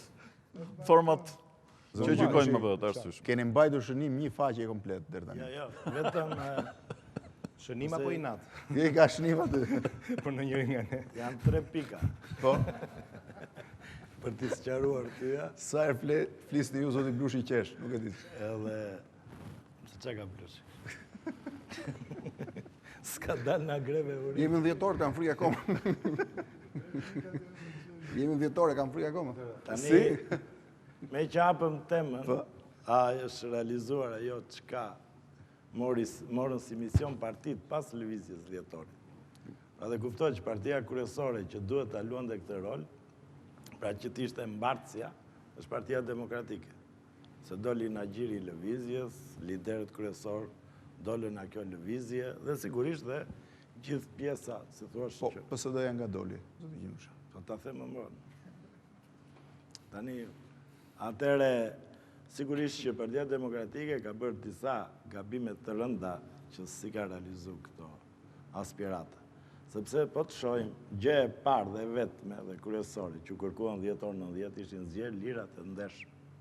Nuk u kërkua as gjë tjetër në thojza, pra as karta Helsinki e Kopenhagen e tjera, sepse të tëra pastaj janë derivat të pluripartitizmit. Pra vendosja e zgjedhjes lirat e ndeshme ishte ndryshimi de facto midis dy sistemeve. Dhe Partia Demokratike vërtet në zgjedhjet e 91-92-shit në tërësi, si thuash, mund t'jetë akoma përshtatur më mirë, por ishin zgjedhje që i organizoi Partia e Punës, pastaj socialisti. Dhe ishin zgjedhje ku ajo fitoi në 92-shin, ndërsa në 96-ën, zgjedhjet e para që janë organizuar në APD-ja, kanë qenë zgjedhje totalisht të manipuluara dhe këto janë baza e krizës në Shqipëri, në tërësi. Si? Jo, u futëm në gjëra shumë shpërime. Mund t'ju a bëj pyetje në shumë bukur pastaj po doni. Kush e ka drejtuar më mirë vendin këto 18 vjet e majt apo e djathta? Dhe pastaj mund ziheni gjithë ditën. Shkruat një pyetje pse u ndan këto të majt të djathta. Kjo është interes, po ikim. Pse u ndan sipas? Unë shiko. Për mendimin të mbarova që pra problemi i parë është janë zgjedhjet, sepse demokracia e shëndosh apo e dobët varet në sa të lira dhe ndeshme janë zgjedhjet, dhe ky është cënimi i parë. E dyta ka qenë mbajtja ndezur ende psikologjisë luftës klasave, që vazhdon dhe sot. Pra që flitet madje edhe në kuvend të Shqipërisë që në 90-ën rrëzuam baballarët tuaj, tani do rrëzojmë dhe ju, kur i vetmi baba atëherë Saliu, se që më i madhi në atë lëvizje studentore, dhe siç e tha dhe Blendi, studentët vetë, ka mundësi, dhe studentët vetë nuk ishin ngritur kundër baballar, ishin ngritur kundër sistemit dhe kërkonin pikërisht që ëndare klasore që ishte deri atëherë, mos ishte më në të ardhmen. Këtë punë ka filluar Ramiz Alia. 2-3 ditë mbrapa që është e njohur Partia Demokratike dhe legalizuar, ka bërë një mbledhje kur ka mbajtur një fjalim që shumë tashpër. Komitetin e Partisë Tiranës. Komitetin e Partisë Tiranës. Ku i përcaktoi si armiq, na përcaktoi si armiq. Se nuk është tempi se përqendrohemi. Dhe padyshim që nga ai moment nuk mund kishte një pluralizëm i cili ishte i butë, i dashur. Pluralizmi s'ka si tjetë i butë, se konkurencë është në tel. Jo, ishte një luftë politike. Ishte një luftë politike. Ishte një luftë politike. Pse morën drejtim majtë dhe Ishte një luftë politike e cila kryej në mjedisin e një shoqërie të coptuar nga komunizmi shqiptar. Se ne harrojmë që kemi ardhur nga komunizmi shqiptar, nuk kemi ardhur nga komunizmi çek. Ka një diferencë të madhe në gjithë të histori. Qa justifikon kjo? Kjo sigurisht kushtëzoi dhe vullnetarët e Enverit, kushtëzoi dhe terrorin që u bë përpara zgjedhjeve të marsit të 91-shit. Po u bën zgjedhjet ama. Nuk po them se nuk u bën zgjedhjet, kush ta pranuan dhe zgjedhjet e para. Po i pranuam dhe zgjedhjet. Jo, pranuan dhe zgjedhjet e para. U bën dhe zgjedhjet e 92. Mund të them, duhet të përgjigjem 2-3 pyetjeve bashkë tuaja. E para, a duhet të jenë njerëzit kënaqur nga kjo klasë sotme politike, çau arrit gjatë tyre 18 viteve dhe cilat janë defektet apo problemet. Problemi i parë mendoj është që nuk arrit të konsolidohen institucionet demokratike në përgjithësi. Kjo për arsye se me përjashtim të zgjedhjeve të vitit 92, të gjitha zgjedhjet në Shqipëri kanë qenë me probleme. Zgjedhjet e 2005, pse takon standardeve, kanë akoma shumë probleme, po u quajtën mbyllur nga që opozita nga që opozita erdhi në pushtet për shkak të marifetit që bëri mazhorancë. Po 2007-a? Më fal. 2007-a? Kemi zgjedhje tash, kishim zgjedhje vjet. 2007-a? Po. Pse si ishin 2007-a? E ke lexuar raport në SBO-dirit si ishin? Një rast i humbur. Missed opportunity. Zgjedhje ndroqet me gjak. S'ka rëndësi. Më fal. Fal të sqaroj këtë time në zotin Imamin. Jo, thashë domosdoshmë mirë, shumë unë nuk kam ndërhyrë, kam respektuar. Më fal. Mendimi im është nuk u forcuan institucionet demokratike në vend. Sepse dhe kjo për shkak sepse mungoi vullneti për të realizuar vërtet zgjedhje të lira ndeshme të qëndrueshme. Po shikohet edhe sot ajo. Vullneti atyre që për 2 vjet zvarritën reformën zgjedhore sepse donin të bënin ca marifete në fund dhe tani duan t'ia ngecin njëri tjetrit. S'ka rëndësi. Më fal. Mungesë mendësie e re. Më fal. Çfarë mund të themi në 18 vjet arriti Shqipëria? Ku gjëja më e rëndësishme për një shtet, për një sistem demokratik është kushtetuta. Kur vetëm para disa muajsh u ndryshua brenda një dite, jashtë gjithë procedurave, jo kushtetuese, po edhe parlamentare për ligjthjesht, u ndryshuan kolonat dhe themelet e kushtetutës Shqipërisë. Dhe parimi check and balance që përmendi zoti Imamin nuk ekziston sot në Republikë, është vetëm formalisht, sepse praktikisht është ndryshuar kushtetuta dhe nuk patën kurajo 2 forca politike që në terr e ndryshuan kushtetutën dhe që askush sot nuk merr përsipër të thotë nenin 103 apo 104 e kam formuluar unë. Askush nuk merr përsipër në një shtet tillë, don çfarë mund të presim ne? Garanci dhe stabilitet në një vend ku me kushtetutën klasa politike sillet në këtë mënyrë. Për të mos folur pasaj për çështjet që kanë bëjë me ligjet për pronat, që është një kaos jashtëzakonshëm dhe që çdo qeveri dhe mazhorancë ja faturon njëra tjetrës dhe mbi të gjitha popullit shqiptar dhe shumë probleme. Vështirësia, ju jeni prej 18 vjetësh në politikën shqiptare, zotë Medat. Cili ka qenë problemi më i vështirë për klasën politike shqiptare? Është mungesë e vullnetit politik për të respektu institucionet, për të respektu ligjin. Ky është problemi i madh, Blushi? Unë e kam në dorë, e ndryshoj kushtetutën, unë e ndryshoj ligjin, unë ndryshoj çdo gjë. Dhe mungesa e vazhdimësisë në zhvillimin e institucioneve. Zoti Blushi? Jo, unë besoj që jo të gjitha problemet që kemi sot, apo për gjitha problemet që kemi sot, përgjigjet mund të gjejmë te PD-ja në thënjisht apo ke lëvizja studentore në thënjisht. Kjo është e vërtetë. Pavarësisht se nga ajo ka mburuar një proces politik përgjithsisht kaotik në Shqipëri për 18 vjet. Dhe kjo kryesisht për shkak të faktit se besoj unë të paktën, pa u bërë militant fare, se s'jemi për këtë arsye këtu, se PD-ja u komunistizua shpejt mbasi u krijua. Dhe vitet 92, 93, 94, 95 ishin vitet ashpra në Shqipëri, ku lirit që priteshin u cënuan, nuk pati reforma shumë liberale, si që ndodhin gjithë lindjen, nuk gjeti zgjidhje për çështje e pronave, çështje të mëdha që kishin mbajtur Shqipërinë peng për 50 vjet. Dhe nga ky pastaj buroi një proces politik i cili më fal të mbaroj më proces. I cili padyshim, dhe ky model politik ka dhënë efektet e veta edhe në partitë e tjera. Se PD-ja ndërtoi një model politik i cili nuk mund mos ndikon tek partitë e tjera, përfshi dhe partinë e Zotit Gjinushit, e cila ka 18 vjet që nuk ndryshon më.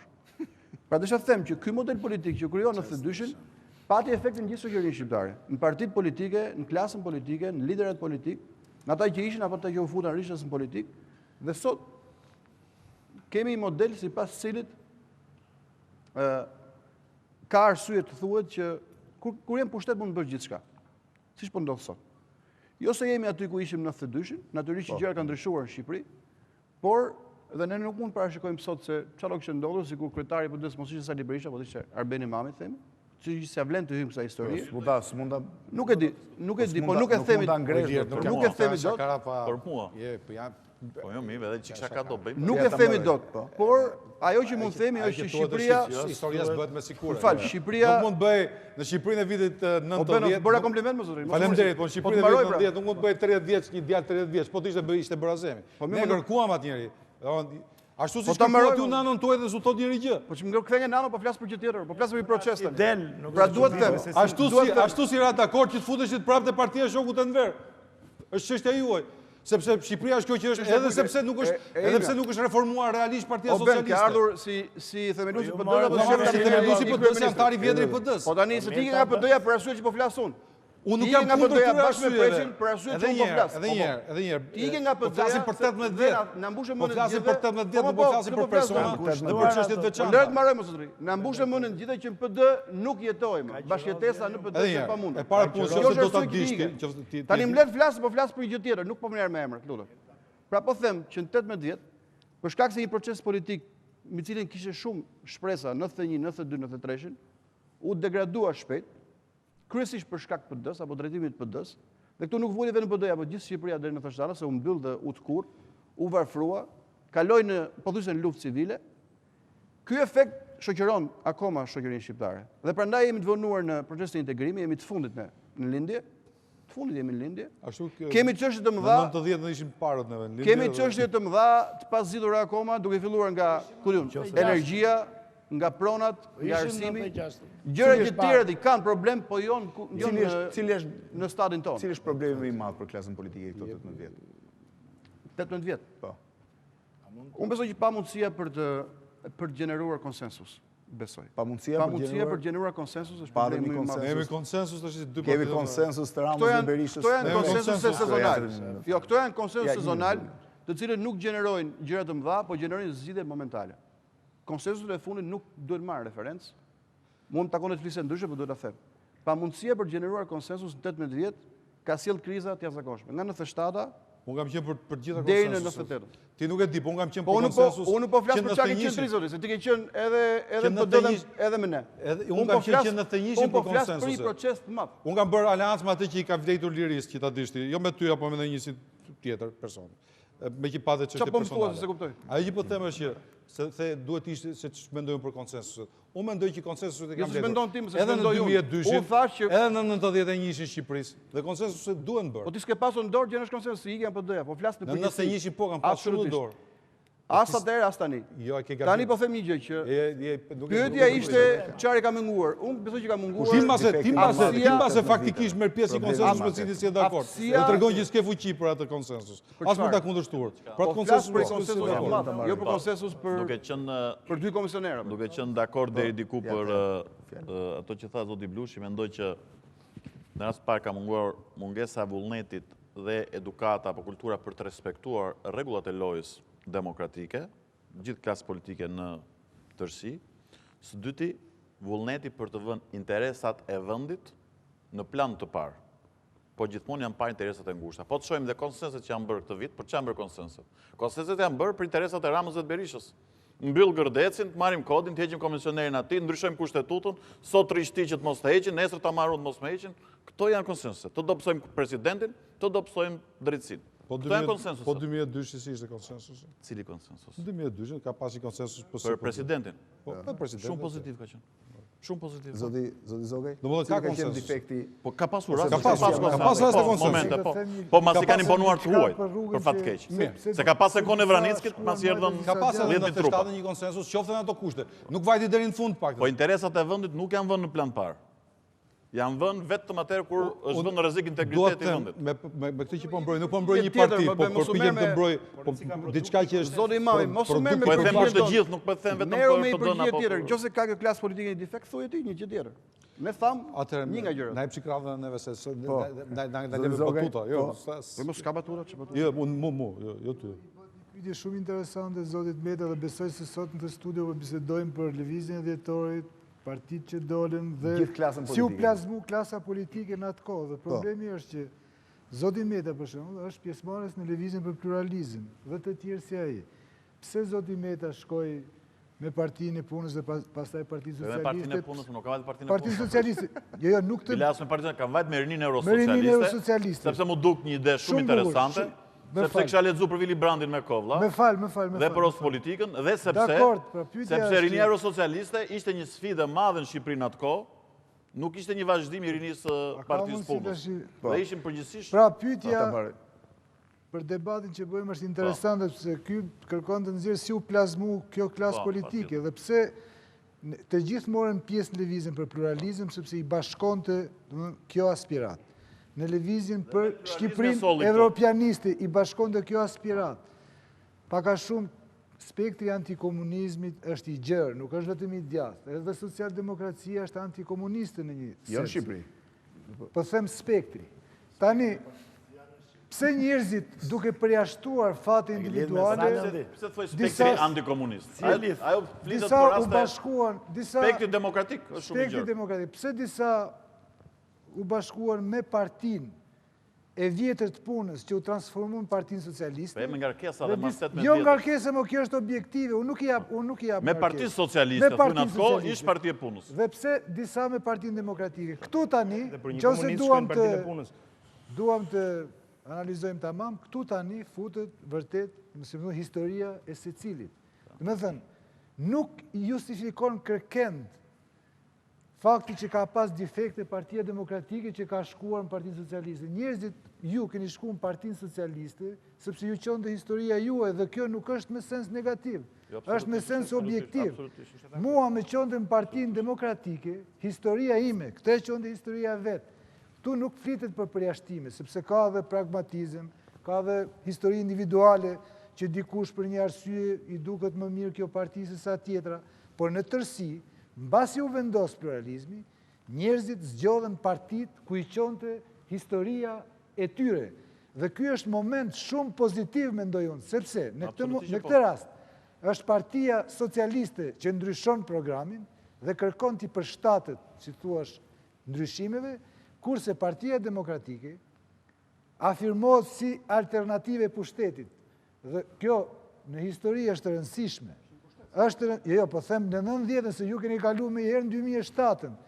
Dhe keni bërë një fluturim pindarik në këtë debat që unë s'po kuptoj. Nëse Blendi na ka thirrë për të shpjeguar si u plazmu kjo klasë politike, atëherë do të themi që pak a shumë këtë që njerëzit zgjodhen partit ku i qonte tradita e tyre, i qonte historia e tyre. Ju kishit i parti relativisht të gatshme. Ne e krijuam alternative. Natyrisht që akumulimi shumë vjeçar i pakënaqësisë ndihmoi që Partia Demokratike të dale fort, por ky është shpjegimi. Për sa i përket pyetjes defekti, për mendimin tim, se çdo njeri ka një pikpamje për këtë,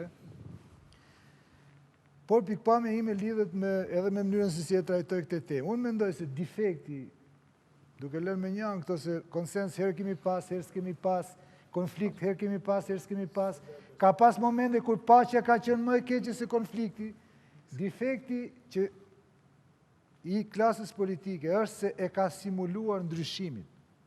Në kjo është, pra, klasa jonë politike, për shkak se lindi ashtu si që thamë fillim, ndryshimi, më shumë është simuluar se sa ka qenë i vërtet.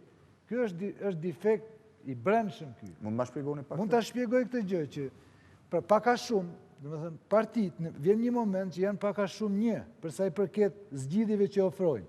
Dhe në mungesë të zgjidhjeve alternative, prodhojnë një konflikt për të afirmuar si të ndryshme, për të krijuar, si thua, një dikotomi, një përplasje, një kontrast që nuk mbështetet në demokraci ide përplasje nuk është gjë e keqe.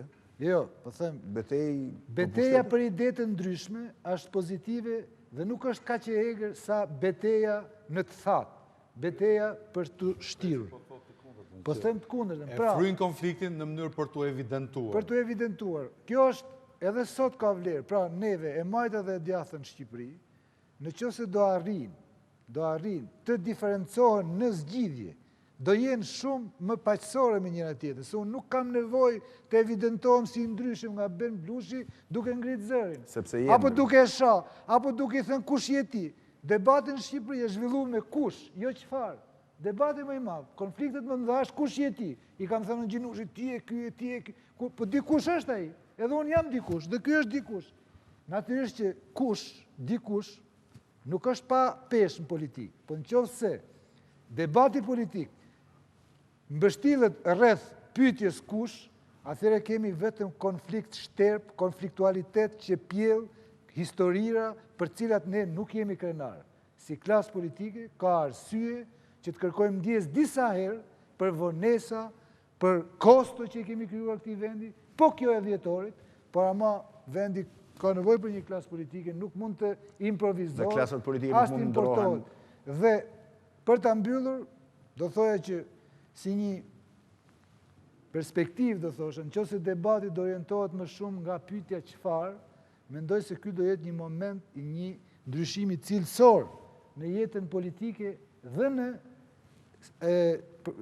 vitalizimin e pluralizmit për cilën po flasim në këtë përvjetor. Mund jam i përgjigje edhe në shkurt. Jam dakord që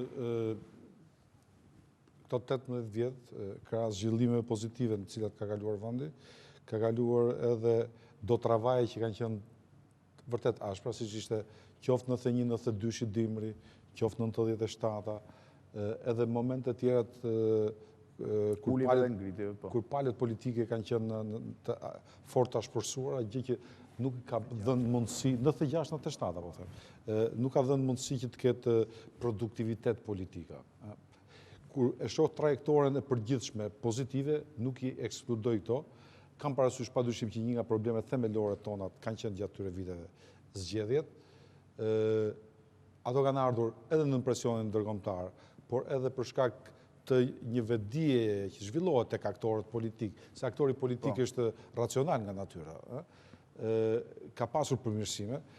Zgjedhjet e 2005-s të paktën në nivel të kutijave, të votimeve, të respektit për të lexuar vota kanë qenë përgjithsisht pranueshme, dhe fakti është që kur një palë zgjedhje sjellin opozitën, tregojnë që pushteti, qeveria nuk ka pasur mundësi të ushtrojë dhunë mbi votat në mënyrë të drejtë për drejtë. Në fakt, edhe zgjedhjet e 2007-s, me gjithë problematikën që kanë pasur dhe me gjithë raportin e OSBE-ut. Zgjedhjet një muaj për i certifikat. Po fylla për defektet e... Jo, po flasim për zgjedhjet. Do më që është një ka problemet themelore të historisë tonë politike. Ushtë zgjedhjet e përgjithshme lokale për një certifikat. Erdhëm nga BE-ja për një certifikat. Dojnë fjetëm të presidenti Republikës për një certifikat. Po duhet pyes një Edi Ramën për atë. Po s'ka rëndësi se kë. Nuk ka rëndësi se kë. Pra, të gjithë e kanë kjo është një çështje. 2007 gjithsesi ka pasur një përmirësim dhe qartazi është sankcionuar që nuk ka nga qeveria të paktën ndërhyrje në këto zgjedhje. Shpresojmë që zgjedhjet e ardhshme dhe palët janë të angazhuar. Si zgjedhjet janë probleme më i madh në Shqipëri? Jo, po flasim për çfarë kanë qenë. Po. Padyshim që është këto 18 vjet. Po, sigurisht. Zgjedhjet janë konsensus, pra dole aty ku thash. Zgjedhja është konsensus. Zgjedhjet janë konsensus, pra fiton ai që ka më shumë vota, jo ai që ka më shumë fuqi. Zgjedhje fiton kush ka vota, sigurisht. Kurse fakti është që politika shqiptare ka kaluar nëpër konsensus e nuk ka qenë jashtë konsensuseve. Mirë keq, herë po, herë jo. Po, zoti Gonxhen. Sa herë zoti Imami dhe besoj që do më lërë, të lutem, mos më ndërpret. Të them mendimin tim dhe pastaj mbrapa ç'doni. Zoti Fevziu. Nuk ndërpret njëri. Jo, unë do flas atë që mendoj. Unë flas atë që mendoj. Zoti Fevziu. Aq më tepër nëse ai pastaj do flasë për dikë tjetër. Unë do doja të theksoja një gjë. Ne atëre, gjithë populli shqiptar që ishte në protest, me protestën, ishte atje sepse rezultati i kultit të individit na kishte çuar të gjithëve atje. Durimi i të jetuarit, të atyre mungesave të jashtëzakonshme që kishim ne në jetën tona, bëri që kjo ende të plaste. Një sekondë, zoti Mende.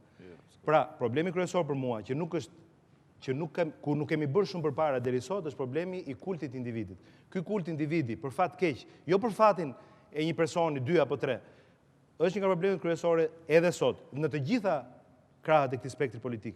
Kemi kryetar partish që kanë nga 18 vjet në këto parti, dhe këta janë disa, kemi parti që ekspozojnë fenomene, nuk e kam fjalën për zotin Gjinushi vetëm në këtë rast, kemi momente ku ekspozojnë fenomene kulti individit të pastra në kurizë të lirisë dhe demokracisë, dhe ky është një problem që për mendimin tim ka qenë më i madh këto vite. Ky ka çuar në tërë tjerat, ka çuar në mungesë lirish brenda partive, në mungesë lirie në shoqëri, në zgjedhje jo të lira dhe jo të ndershme, shpeshherë jo të barabarta, me probleme mjaft të rënda, në prag lufte civile, dhe ne këtu nuk mund të blidhemi sot dhe të bëjmë sikur këto nuk kanë ndodhur, sikur këto nuk kanë një bazë. Baza është nëna e madhe parti dhe fakti që ne nuk kishim disidencë. Dhe ne këtë po themi, ne nuk po bëjmë fajtor ndonjërin këtu.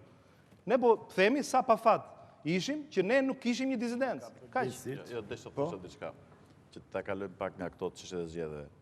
Unë mendoj se thjesht edhe një herë, mungesa e kulturës, edukatës për të forcuar institucionet demokratike, për t'i respektuar, e sidomos dhe vazhdimsinë e tyre, ne na mundon shumë. Për shembull, Shqipëria ka patur strategjinë për zhvillimin ekonomik e social, ashtu siç ka qenë për një farë kohe. Erdhi Partia Demokratike në pushtet. Dhe tha do të bëjmë një strategji të re. U vonuan një 2-3 vjet. Dhe para pak kohësh kanë miratuar një strategji. Strategjinë kombëtare për zhvillim dhe integrim. Unë vetë kam marrë pjesë disa herë në kohën kur zëvendës kryeministri atëherë zoti Oketa e ka prezantuar dhe e kemi ftuar dhe në Komisionin e Integrimit dhe i kam thënë, zotëri, kjo është gjë shumë e rëndësishme, sepse nuk është për 2 vjet që mund të kenë mbetur PD-s apo s'ka rëndësi në pushtet, kjo është deri në vitin 2013. Prandaj, për të qenë më serioz dhe para donatorëve, partnerëve ndërkombëtar, Bashkimit Evropian, ne mendojmë që këtë strategji duhet ta diskutojmë dhe në parlament, në instancë plenare, jo vetëm qeveria, sepse ndryshe kjo nuk është strategji kombëtare, kjo është strategji qeveritare dhe i qeveri që mund të vinë nesër, ndrohet, nuk ndjen detyrim, sepse nuk është konsultuar pala tjetër dhe nuk ka dhënë konsensi. Prandaj, hajde të vendosim disa prioritete të cilat do të jenë vërtet kombëtare. Ku diun, për energjinë, për pronat, për diçka, për drejtësinë. Të tjerat le të jenë të nivelit qeveritar, pra çdo qeveri bën ato ajustimet e saj, ka prioritetet e saj, ka programin e vetë elektoral. Një gjë e tillë nuk ka ndodhur dhe kur nuk bëhet debat dhe kur nuk arrihet një konsensus për një çështje kaq të rëndësishme, kuptohet se çfarë boshllëku krijohet si nivelin institucional, si pse takon zhvillimin ekonomik e social, si pse takon besueshmërisë me donatorët e tjerë, ose aktualisht. Ne kemi një situatë, do thosha, tepër kritike energjetike në përgjithësi. Janë bërë premtimet nga më të ndryshmet për termocentrale, për parqe, janë firmos marrëveshje, kanë dalë ambientalist, janë krijuar aleanca të ndryshme qytetare, e kështu me radhë. Shqipëria ecën drejt Bashkimit Evropian. Bashkimi Evropian bën presion për respektimin e protokollit të Kyotos dhe vendet që sot janë në BE, që diku ka qenë Europë lindore, u kërkohet që të mbyllin termocentralet e ku diun. Ne duhet të arrijmë konsens sepse problemi i energjisë është një problem kombëtar dhe është një problem ku vendimet që merren duhet të kenë konsensus, jo vetëm qeverisë, po edhe të opozitës, në mënyrë që nesër kur të ndrohet qeverisja, mos kemi probleme as me investitorët, as me gjyqjet ndërkombëtare, as me Bashkimin Evropian për problemet e mjedisit, e kështu me radhë. Pra mungon kjo kulturë. Çaj kushtonte, po flas konkretisht. Çaj kushtonte jo Partisë Demokratike, po qeverisë, që këtë çështje, strategjinë kombëtare për zhvillim dhe integrim, se ajo i përfshin të gjitha, ta diskutonte në parlament, 1 herë, 2 herë, 3 herë. Çaj kushtonte që 2-3 çështje të rëndësishme dhe ne kemi kërkuar vazhdimisht, si çështja e energjisë, që për mua është një problem kombëtar. Po nga 92 këtej mund t'jesh me 10 raste të tilla. Mirë, po nëse ne do vazhdojmë në nivelin 92-shit, në rregull jemi. Ne diskutojmë vetëm për një pjesë të historisë. Jo, ne po diskutojmë për këtë tani. Është e rëndësishme të ndërtojmë konsensuse Unë jam dakord që duhen për të cilat jemi dakord. Që në këto 3 çështje ose për pronat. Në rast se duhet rishikuar çdo lloj ligji për çështjen e pronave, sepse asnjë palë nuk mund ta bëj vetëm, s'na bërë me konsensuse. Atëherë këto çështje duhet rishikohen për çështje themelore konsensuse. Për 2-3 çështje kryesore. Nëse do të flasim për çështje konkrete. Jeni gati për konsensus? Absolutisht, me logjik, me argumenta patjetër. Po arrini konsensus për kodin. Po mia është tjetër çështje, është çështje personale. Jo, po konsensus kemi arritur. Si mund ta arrijë? Nga zgjedhjet që u bën në verën e 2005 deri në 2007, a kishte ndonjë shans për të ulur për konsensus me ndonjë palë? Kur palët ishin që nuk do të merremi vesh dhe do të shkojmë detyrimisht në zgjedhje 2007 me krizën e presidentit të presupozuar. Domethënë, gjithmonë gjenden elementa që mund ta pengojnë një konsensus ose një konsensus tjetër. Sa i përket strategjisë, ajo strategji është përgatitur me një këshillim të gjerë të aktorëve të ndryshëm. Është strategji kombëtare po së miratuar nga parlamenti. Nuk di të flas për parlamentin. Po miratuar nga parlamenti. Është bërë në këshillim të gjerë dhe është bërë në këshillim të gjerë dhe me aktorët ndërkombëtar. Për këtë jeni sigurt. Si ka, po nesër qeveri vjen, nesër pushtet vjen qeveri tjetër, nuk vjen aktorë ndërkombëtar. Aq sigurisht. Se ju erdhët dhe rishikuan. Aq më tepër që e keni parë në Komisionin e Integrimit. Pak lidhje ka jo Komisionin e Integrimit. Pak minuta spotet publicitare dhe rikthehemi sërish në transmetim. Jemi rikthyer sërish në transmetim në këtë debat fokusuar te ngjarjet e dhjetorit 1990 dhe më pas tek ajo që ka sjell dhjetori 90 dhe klasën politike shqiptare. Kishte zoti Gjinushin parë. Zoti Gjinushin në këtë pyetje, ç'mund të ishte bërë ndryshe në dhjetor 90? Në dhjetor apo më mbrapa? Në dhjetor 90-s, përsa që rëndësi ka aty. Dhjetori 90-s unë ritheksoj dhe njerë që e kreu misionin e vetë, sepse misioni i lëvizjes është që të mundësonte krijimin e partive dhe ndryshimin e sistemit. Ky qëllimi u arrit. Më tej pastaj unë nuk ndaj opinionin që përgjegjësitë janë kolektive, përgjegjësitë janë dhe individuale, janë partijake, pra këto 18 vjet është përgjegjësi e partive. Dhe klasa politike ka pas për detyrë që të ngrejë një demokraci të shëndosh. Demokracia shëndosh, s'pari, pra është që të ketë një vend me kushtetut, ku mbizotron ligji, një vend ku luftohet korrupsioni dhe ku politika s'është pjesë e korrupsionit, po e luftës ndaj korrupsionit, pra të konsolidohet dhe veçanërisht të respektohen zgjedhjet e lira. Zgjedhjet janë rregullatori kryesor i konkurrencës, edhe brenda partive, dhe midis partive, dhe për rotacionin, dhe rrjedhimisht po s'funksionoi ky mekanizëm, atëherë rrit militantizmin nëpër parti, ajo që intelektualizon partit, sigurisht dëmton demokracinë, pra ka një sër pasojash. Dhe ne kemi përvojën, pikrisht që ato që kanë vizotruar... A ka përgjithësi gjithë klasa politike për këto zë? Pikrisht tërë klasa politike në tërësi, po ka dhe të veçanta. E djathta ka përgjithësi në 92-97, që është një përvojë ku as kushtetuta nuk u bë, pra nuk arrit vendit bëhet me kushtetut, që ka është bazamenti i një demokracie, zgjedhjet e lira nuk u respektuan, dhe mentaliteti që ngrë zoti Zogajn me të drejtë, ndarja e majtë e djathtë në fillim mund të ishte në inercinë e historisë, pra të përkatësisë, pra ata që ishin me partinë e punës tërsi ngelen në të majtë, të persekutuar apo të tjerë në të djathtë, por kjo s'mund të jetë afatgjatë. Pra është defekti i demokracisë në qoftë se ndarja e majtë e djathtë rri vetëm për hir të historisë. dhe ri vetëm për hir të, si thua, Çfarë diferencë ka sot e majta me të djathtë? Kurse diferenca duhet të jenë në alternativat, sepse vetë lëvizja studentore, për shembull, po ta marrësh, studentët ishin pjesa më e besuar dhe e ardhmja e Partisë Punës, po ta marrësh si në kategoria klasore në asaj kohe apo ideologjike. Por, apa vetë studentët, shumica bën protagonist të krijimit të opozitës së parë të Partisë Punës.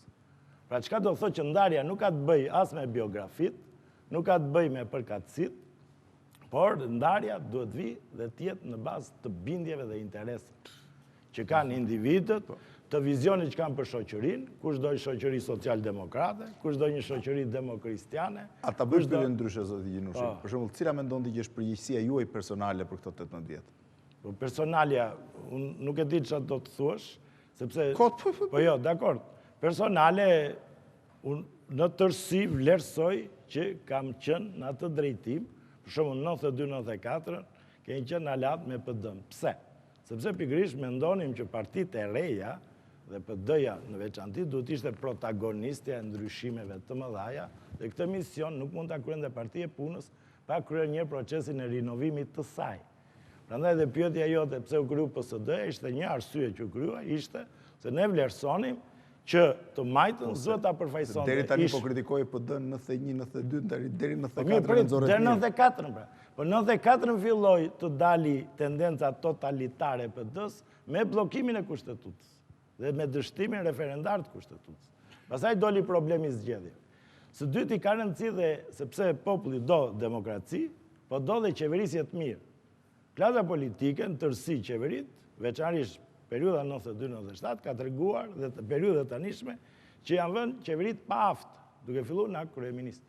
Pra aftësia qeverise ka qenë shumë e dobët. Nuk janë bërë reforma, po janë bërë antireforma, ku 92-97 edhe aktualisht kapitalizmi 92-97 u ngrit mbi piramidat, u ngrit mbi ndërtimet pa leje, u ngrit mbi kredite pa kthyera dhe mbi letrat me vlerë. Dhe me pushtimin e toka, ndërtimet pa leje. Ky ishte kapitalizmi 92-97. Këto kanë qenë disa gabime të rënda dhe jo thjesht gabime të tranzicionit. Atë kurse e majta 97-2005 ka treguar, vlerësoj respektim më të mirë të institucioneve, të demokracisë, edhe demokracisë brendshme, brenda gjirit të saj, por ka pasur rezultate më të mira për sa i takon dhe integrim Shqipërisë, por e majta ka vojtur në një luftë e brendshme, një, dhe dyta, në luftën ndaj korrupsionit ka tregu bosh lloqe dhe ngritjes së qeverive të përgjegjshme, duke filluar nga kryeministri në raste të caktuara, që nuk ka qenë në lartësinë e dur për të dhënë një qeverisje efektive dhe maksimale. Për të përgjigjur pyetjes të unë lëvizjen e Dhjetorit dhe gjithë produktin e lëvizjes Dhjetorit e konsideroj si një moment sublim, të thënë vërtetën, dhe sa herë kujtoj në këtë qasje kam, kështu që nuk di se çfarë mund të ishte bërë ndryshe. Natyrisht që kur i shikojmë gjërat nga distanca 18 vjetëve me dijenit që kemi marrë, me përvojën, me atë që kemi parë, sigurisht që mund të ishin bërë ndryshe disa gjëra, por ato janë bërë në një kontekst caktuar dhe e thash dhe në fillim që gjykimet digresive me histori janë gabuar. Por, përsa i përket gjykimet, përsa i përket çfarë mund të ishte bërë ndryshe, jo në Dhjetor, por në vazhdimsinë e këtij procesi, unë kam këtë mendim që në përgjithësi veprimi i partive politike në Shqipëri dhe i leadershipit tyre është motivuar më së shumti nga ideja e pushtetit, që është një gjë e natyrshme, por një ide pushteti që shpesh herë ka eklipsuar atë që konsiderohet zgjidhje konsensuale për çështje që janë kombëtare, disa çështje që janë të natyrës kombëtare, jo partijake, sikurse edhe ka eklipsuar kujdesin dhe vëmendjen për rregullat e lojës. Pra, ajo që quhet luftë për pushtet, që është universale në demokraci, nuk ka qenë harmoni me kujdesin për rregullat e lojës dhe për disa zgjidhje që janë gjithkohshme dhe kombëtare.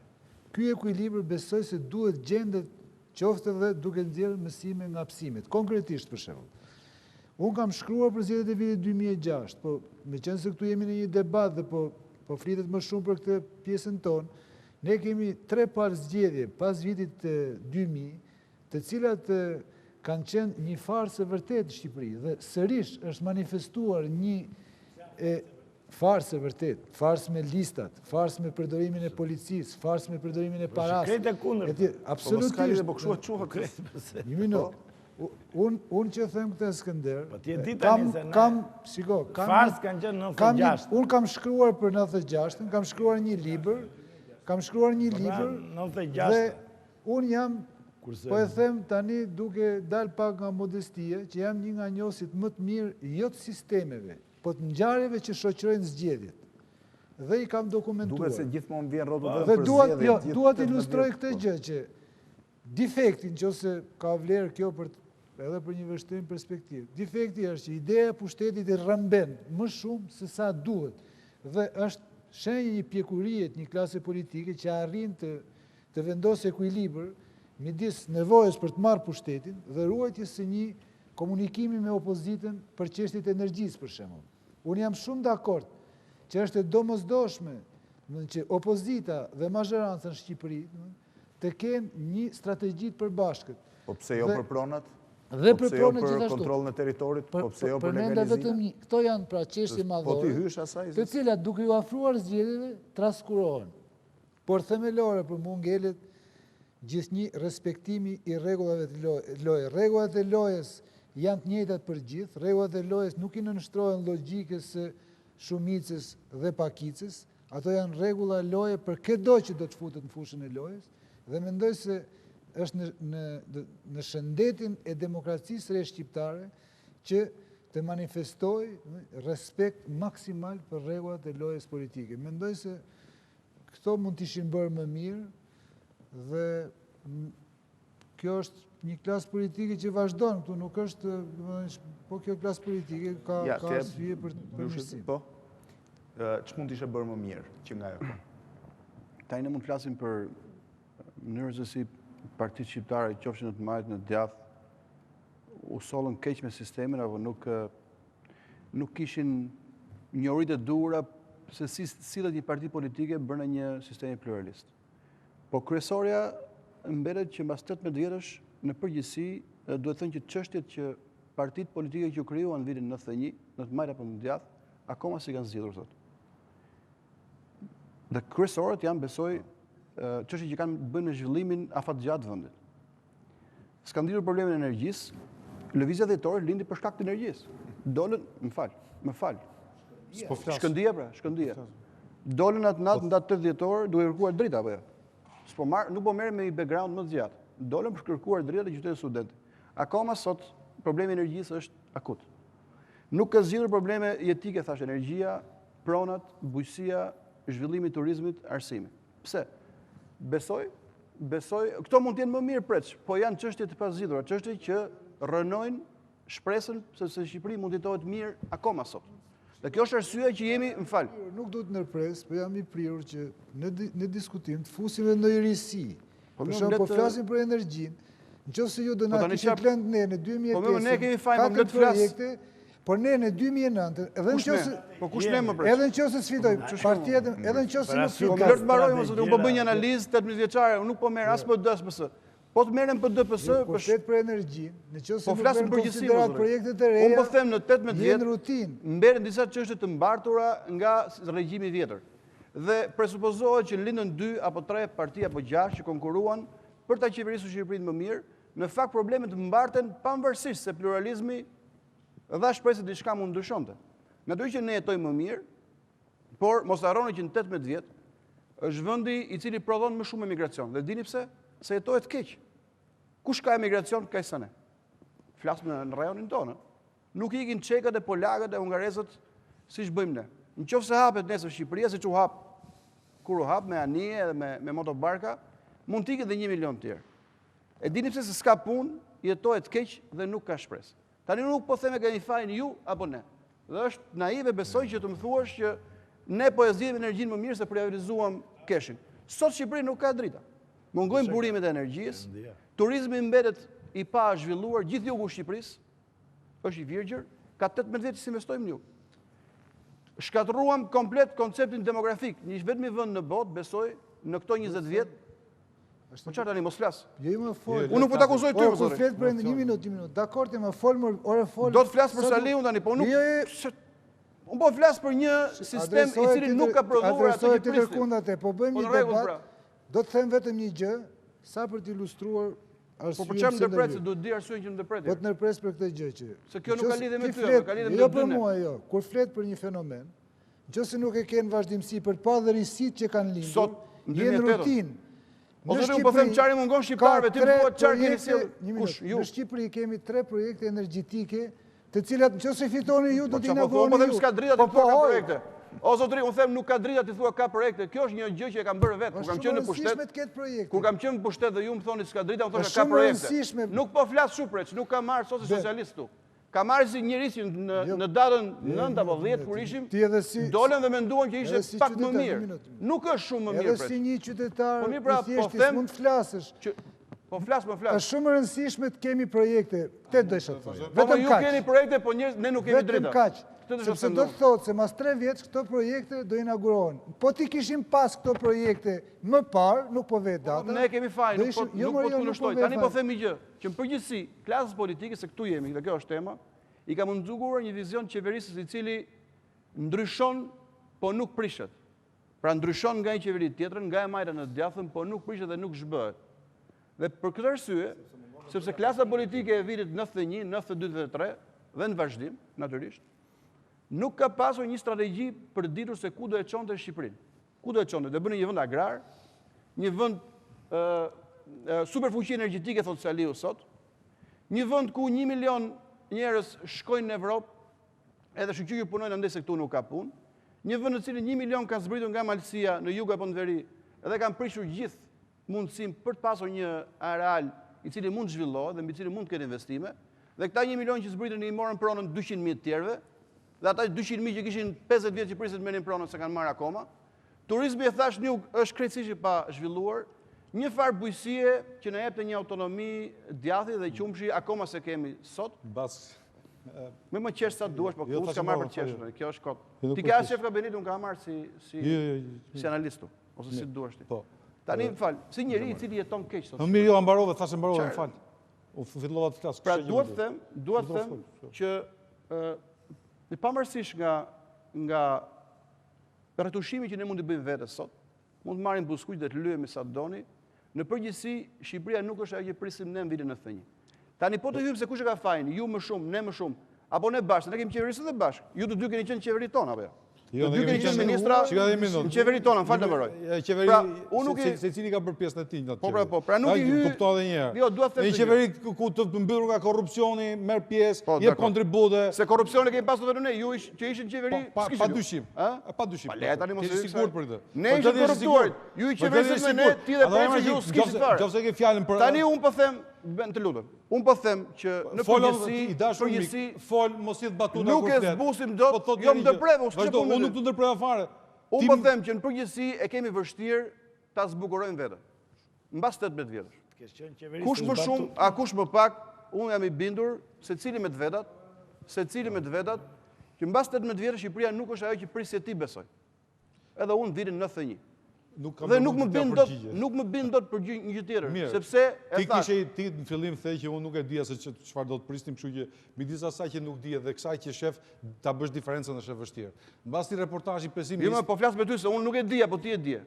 Ti më thej që unë e dija ku po shkoja. Unë dija një gjë. Unë dija çfarë vlerë ka liria dhe Shqipëria, dhe Shqipëria është sot shumë më mirë se çka ke para të. Kjo liri nuk na ka prodhuar cilësi jetën. Kjo liri ka prodhuar shumë, se liria prodhon vetë. Kjo liri ka qenë. Kjo liri prodhon shumë sepse. Jo, liria për cilën ti ikën nga PD-ja. Po lere pa dënë, s'po flasim për PD-n, se po flasim për Shqipërinë. Përfaqësonte ajo liri më solli prapë te PD-ja. Po flas më tregoni më pse ka. Mbas është vendi për bërë autokritik ti vet. Por ç'është ashtu? Çështja është që kjo liri që kemi nuk ka prodhuar çfarë ne prisim. Do pushoj këtu ndonjëherë? Mbaroj. Në vjetin do shkoj në komisariat në 96, nuk do edhe një. Unë pushoj, po ti do pushosh të ndalosh. Mbaroj, po, thuaj. A nisa unë apo qofse ka zoti Blushi, vazhdoj zoti Blushi. Vazhdo, po. Ai kisha për të thënë unë është që ka një ndryshim të madh të vend para në krahasim me 18 vjetët. Asnjëherë, asnjë realitet nuk mund përputhet me idealet. Kam fakt se ne të gjashtë jemi më të shëndosh. Mos e ndërprit. Nuk mund përputhet me idealet, nuk mund përputhet me shpresat, nuk mund përputhet me idetë që mund të ushqejnë individ veçantë apo edhe shoqëria në tërësi. Ajo që do të them unë është në këto 18 vjet, kjo klasë përgjegjës konkret apo jo? Kjo klasë politike. Po s'kemi ardhur përgjegjës. Po jo, po dhe për këtë do diskutojmë ne për përgjegjës. Kjo doli fare rozë zoti Imami, kjo doli fare rozë. Ne kemi ardhur, ne s'kemi ardhur që ta mbyllim të. Si që ka kjo histori? Bëj një analizë shoqërisë ti do të dënosh një. Jo, ju nuk po bëni analizë. Po bëni analizë, bëjmë një analizë. Zoti Imami, vazhdo me analizë. Mund ta bëjnë atë analizë ditë të tjerë sikur ti e bën më mirë se ty analizën pak. Pse? Zoti Gonxhen, lere ta mbaroj. Sepse thoni që nuk e dini që nuk e dini se çupriste dhe shkuan në komisariat vitin 96. Zoti Gonxhen, ta mbaroj. Jo, ata ka harruar. Po. Mos ndërprit lutem, po. Vazhdo.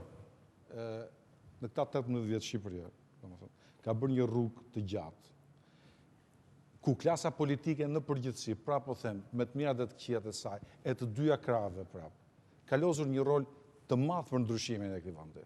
Kjo nuk mund të mohohet. Pastaj, brenda kësaj, nëse do të shohim problematika përgjithsisht dhe u thanë dhe nuk kam ndërmend ti nënvizoj. Por, në analizën time, dhe po flasë për një analizë politike, dhe po flasë për emra, ku ishe ti, ku isha unë, këto gjërat të historia të sen natyre, them që klasa politike e ka tërhequr përpara shoqërinë shqiptare. Nuk është shoqëria shqiptare që e ka tërhequr përpara klasën politike. Klasa politike ka bërë përpjekjet ai që përpara. Ky është mendimi juaj. Mirë pa mirë normal. Se cili mendim në vetë do i hapë. Kjo është analizë teoricianësh, po jo politikanësh. Bëhet ta mbaroj zoti Imam. Dakor. Ndihemi nderuar. Ka tërhequr shoqëria apo politika shoqëria? Kjo nuk ka rëndësi fare. Ndihemi nderuar. Është leksion që as në shkollë se bën. Nga kjo pikpamje, jepi një, ore më thuaj, më thuaj një gjë të madhe që klasë politike ka zgjidhur në 18 vjet. Realisht, energji, turizëm, tregun. Atë që tregon. Mundësi të shesin me blemat që duhen. Po, ajo është fitore e madhe. Po, s'është fitore. Tregu është fitore e madhe. Po jo, Tregu është fitore e madhe. Se ke mundësi të shesin dhe liria e tregut, po. Ajo është një liri thelbësore për njeriu. Të shesi të blej të punoj, të shesi punën e tij, të jeti lirë për ta shitur, të jeti lirë që të breshi 1 milion nga mali, të jeti lirë për të vizur. Ne kemi dështuar. Ne kemi dështuar. Ka 15 vjet. Kjo është fitoria e njerëzve, nuk është fitoria e klasës politike. Ka 15 vjet që njerëzit blejnë dhe shesin. Flasim për Shqipërinë për atë Po njerëzit e kërkuan dhe arritën. Ka mundësi të mos ndërhyjnë këta. Nuk ka njerëzim pa treg. A ka mundësi të mos ndërhyjnë këta? A ka mundësi të mos ndërhyjnë? Ta mbaroj, të lutem, ta mbaroj. Ja një minutë ta mbaroj. Vazhdojmë të them. Për një minutë ta mbaroj. Dëgjoj tani, problemet ka gjë. Problemet ekzistojnë se ne kemi listuar me 10 herë.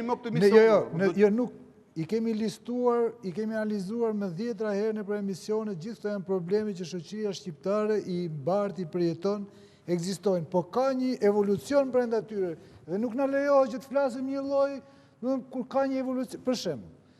Juve su pëlqeu ajo e energjisë, po unë jam I detyruar ta them se është lajm jo I keq, që nëse ju fitoni zgjedhjet në 2009, do keni 3 projekte që si kishim ne. Ju do inauguroni për të mirën e vendit do vim dhe ne. Ka rëndësi sepse nuk mund të... Ore, ne nuk qeverisim për vere, nuk mund të ndryshosh gjendin pa projekte. Nuk mund të ndryshosh gjendin pa projekte, se nëse ju nuk doni të pohoni këte, atëherë jemi duke fol, sikur po na pyesin në për rrugë, sa njerëz që do ikën punën e tyre. E para, e dyta. Është shumë e vërtetë që Shqipëria ka vuajtur më shumë se vendet tjera për sa I përket lëvizjes lirë. Por është po aq e vërtet, dhe zoti Meta është kryetari I Komisionit Integrimit, që jemi pothuajse në një fazë konkrete dhe mund të flasim tani jo më në hava për liberalizimin e vizave. Po kjo ka dashur një kohë dhe në vitin 2009 shqiptarët besoj se mund ta marrin gjatë ka qenë kjo kohë. Ka qenë gjatë. Sigurisht ka qenë gjatë, por nëse themi ne që ne jemi më të mbyllur dhe nuk pohojmë atë që po. Shqipëria pa viza e treta. Zgjatet 40 vjet. Shqipëria prap pa viza pa pluralizëm 20 vjet. Shqipëria po shkon drejt liberalizimit të vizave. Shqipëria po shkon. Ne po plagemi viza s'ka. Shqipëria po shkon drejt liberalizimit të vizave. Nëse s'do shkonte do ishte një lajm më I keq se sa. O Preç, e di pse Shqipërisë nuk jepin vizat? E di pse? Sigurisht që e di. për shkak varfërisë, pra, për shkak se qeverisë të keq. Nga ju dhe A e nga dini ju, zoti Blushi, sepse nuk është njëri i gatshëm, hapi kufirin dhe të marrë 1 milion shqiptarë. A dini ju që ka një projekt Bashkimit Evropian që Shqipëria të liberalizoj vizat në 2009? Po nuk po ju fajsoj, më nuk keni arsye të mbroheni. Jo, s'ka rëndësi. E dini këtë? A e dini këtë? Nuk ka rëndësi. Shqipëria se ka pas luftë në Ballkan. Nuk ka rëndësi. A e dini këtë? Sa është rritur GDP-a, sa është rritur ardhura për frym? Varfëri e madhe. Po sa është rritur ardhura për frym? Nuk realizon, a mund të pohojmë këtë gjë? A mund të pohojmë? Pak është, nuk është shumë. A mund të themi që në atë izolimin ton kemi arritur që më në fund ministrat e jashtëm të vendeve të BE-s pardje deklaruan se në vitin 2009 do synojmë që Shqipëria, Maqedonia të liberalizojnë vizat. Kjo kërkon të prodhojmë kartët identiteti, pasaportat biometrike, do fillojnë në janar, ju jeni opozita që do i monitoroni. Këto janë gjëra që po bëhen. Unë nuk po them se Shqipëria ndryshoj katërshqipërisht, por ka një evolucion. O për që nuk mund të jeri debat palësh. është debat njërë, përzi të bëj një, falë, Ilir, të them diçka, o Blendit, lutëm. Unë mendoj të bëj një kërkesë shumë misore. Ky nuk mund të jeri debat palësh, pra ju andej ne këte ose e kundërta, jo më falë. Ky është debat, besoj, Blendit. Ky është debat, ky do të jetë debat, jo debat, po bised e disa njerëzve të lirë. Unë vetëm një gjë të disa njerëzve të lirë të cilët mendojnë njësoj pavarësisht se çfarë partie janë sot apo kanë qenë para 18 vjetëve. A mund të shtoj kësaj tënde Shqipëria e ime dhe jo të shisoj, nuk ka ndonjë. A mund të shtoj kësaj që thoni ju edhe këtë gjë? Unë nuk kam marrë si antari i PS-së. S'kam marrë si antari i PS-së. Nëse kanë. Po se s'ka kuptim. Nëse kanë në evolucion. Për ato fenomene që s'kan asnjë lloj evoluimi. Beni do të cilë si antari i PS-së. Jo, unë jam themeluesi po. Zoti Meta. Edhe mund ta përfaqësoj të paktën për kaq. Nuk i ki njerëz nga gjëra themelojnë. Ti je unik këtë rast. Unë mendoj që... Ore, do flasësh mirë? Me qëtësi. Po çfarë jam unik? Je unik, pra tha. Që i ke nga gjëra që themelove. Apo jo? Edhe mos më thuaj mua E para punës citatisti... Mos e personalizoj. Mua mos më thuaj po thash i ke nga gjëra që themelove. Mos jetë batuta. Jo, më nuk jetë batuta. Mos e personalizoj. Edhe më thua mund të flasë për gjitha klasat edhe batuta personale. Kjo është kultura e bisedës që po më the. Jo, je unik, është unik, po edhe ti je unik, mos flasum pse je unik tash po. Po vim edhe e themi ato do të. Zoti Meta. Ta respektojmë njëri tjetrin sepse mendoj që edhe qëllimi i emisionit është përveç atij kontributit përbashkët që kanë të gjithë për lëvizjen e Dhjetorit, edhe se çfarë mësimet përbashkëta kemi nxjerrë gjatë këtyre 18 viteve dhe se shpremtojmë që mund ndryshojmë shumë pas 18 viteve. Mua më shqetëson një gjë shumë e madhe pas 18 viteve. Kjo është? Që janë listat e mbyllura. Ky është i problem shumë i madh për demokracinë në Shqipëri. Për lirinë në radhpart politikanëve. Po, listat e mbyllura do thotë sistem i mbyllur. Do thotë sistem parlamentar formal, sepse parlamentarizmi nuk ka vlerë kur deputeti emërohet sikur të jetë një në punës, nuk ka rëndësi, nuk po vë gish në sekundi. Dhe do thotë edhe partitë mbyllura, s'ka rëndësi se cilat. Ky është i shqetësim dhe çfarë do thotë kjo? Kjo do thotë se kjo klasë politike që gatoi këtë kod, e ndjen që shoqëria është e pakënaqur me të, që kërkon presion, kërkon përfaqësim tjetër dhe përmes një kodi dhe një reforme elektorale të mbyllur, pikërisht synon të realizoj frenimin e materializimit të asaj aspirate për ndryshime më dinamike, që sjellin më shumë mirëqenie, që sjellin më shumë besim për të jetuar në këtë vend. Dhe mendoj që është dhe do të jetë një problem serioz, sepse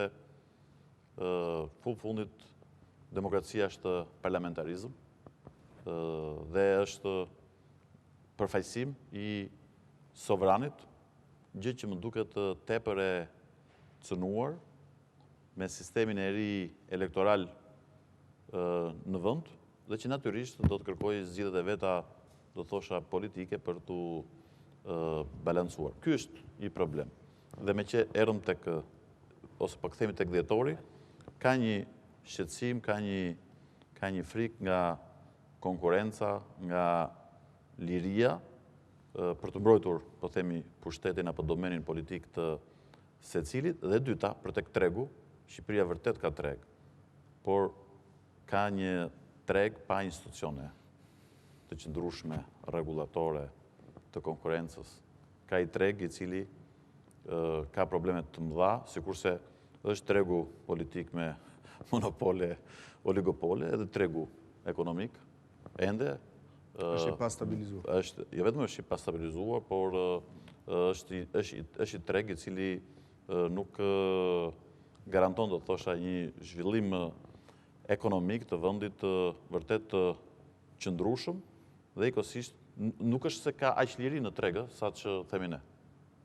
Don liria ka privilegje për ata që janë të lidhur me ata që kanë pushtetin dhe ka sakrifica dhe privacione për të tjerët për të konkuruar si të barabartë. Të dyja këto probleme Shqipëria nuk i ka si atëherë, sepse situata është krejt ndryshe, Po vijojnë me probleme sipas jush. Vijojnë me probleme. Për mua janë dy probleme. Problemi i parë është që ka tendencë për ta mbyllur jetën politike dhe për ta kthyer në diçka formale parlamentarizmin, dhe ky është shqetësim i madh.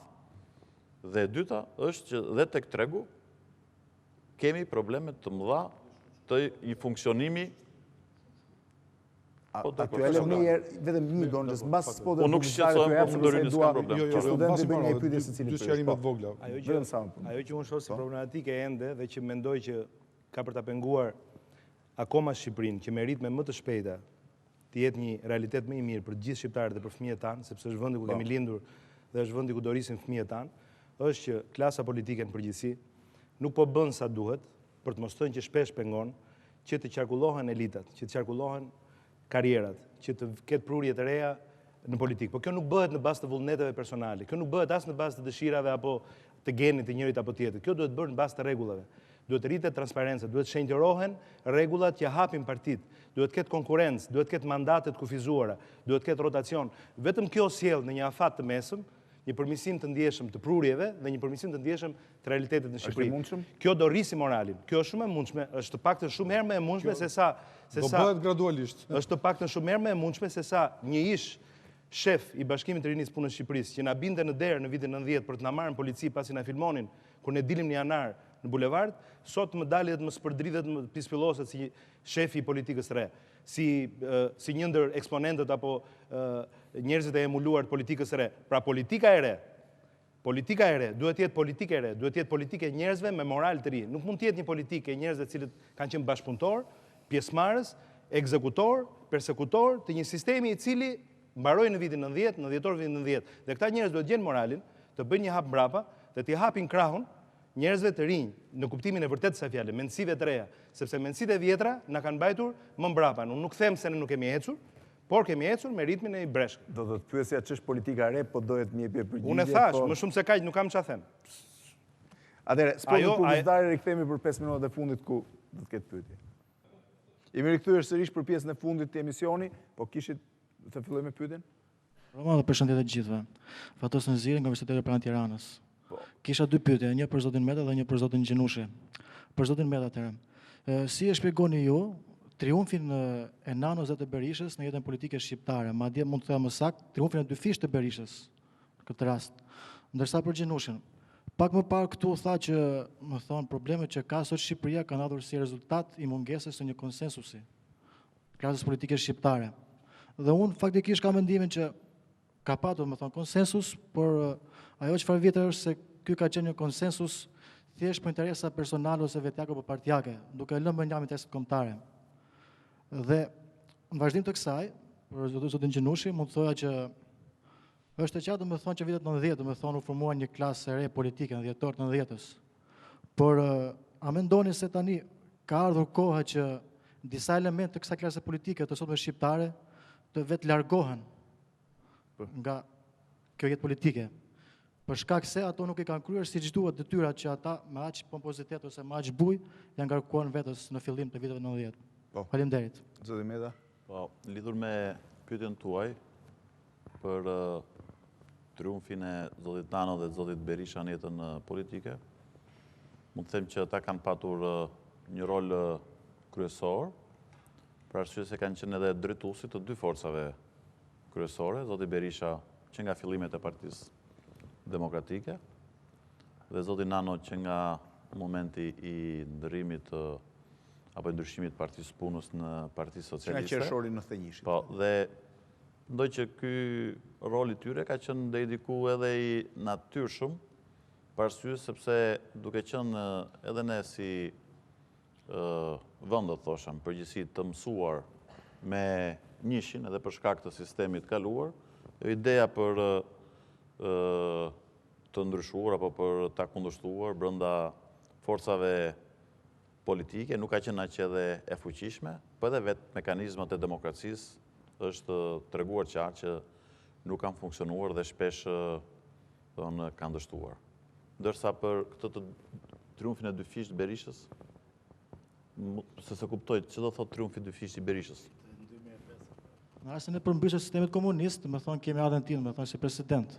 Përsëri me thonë pas trazitave me thonë që ndodhen edhe shtatën, kemi përsëri rikthemin në 2005-ën.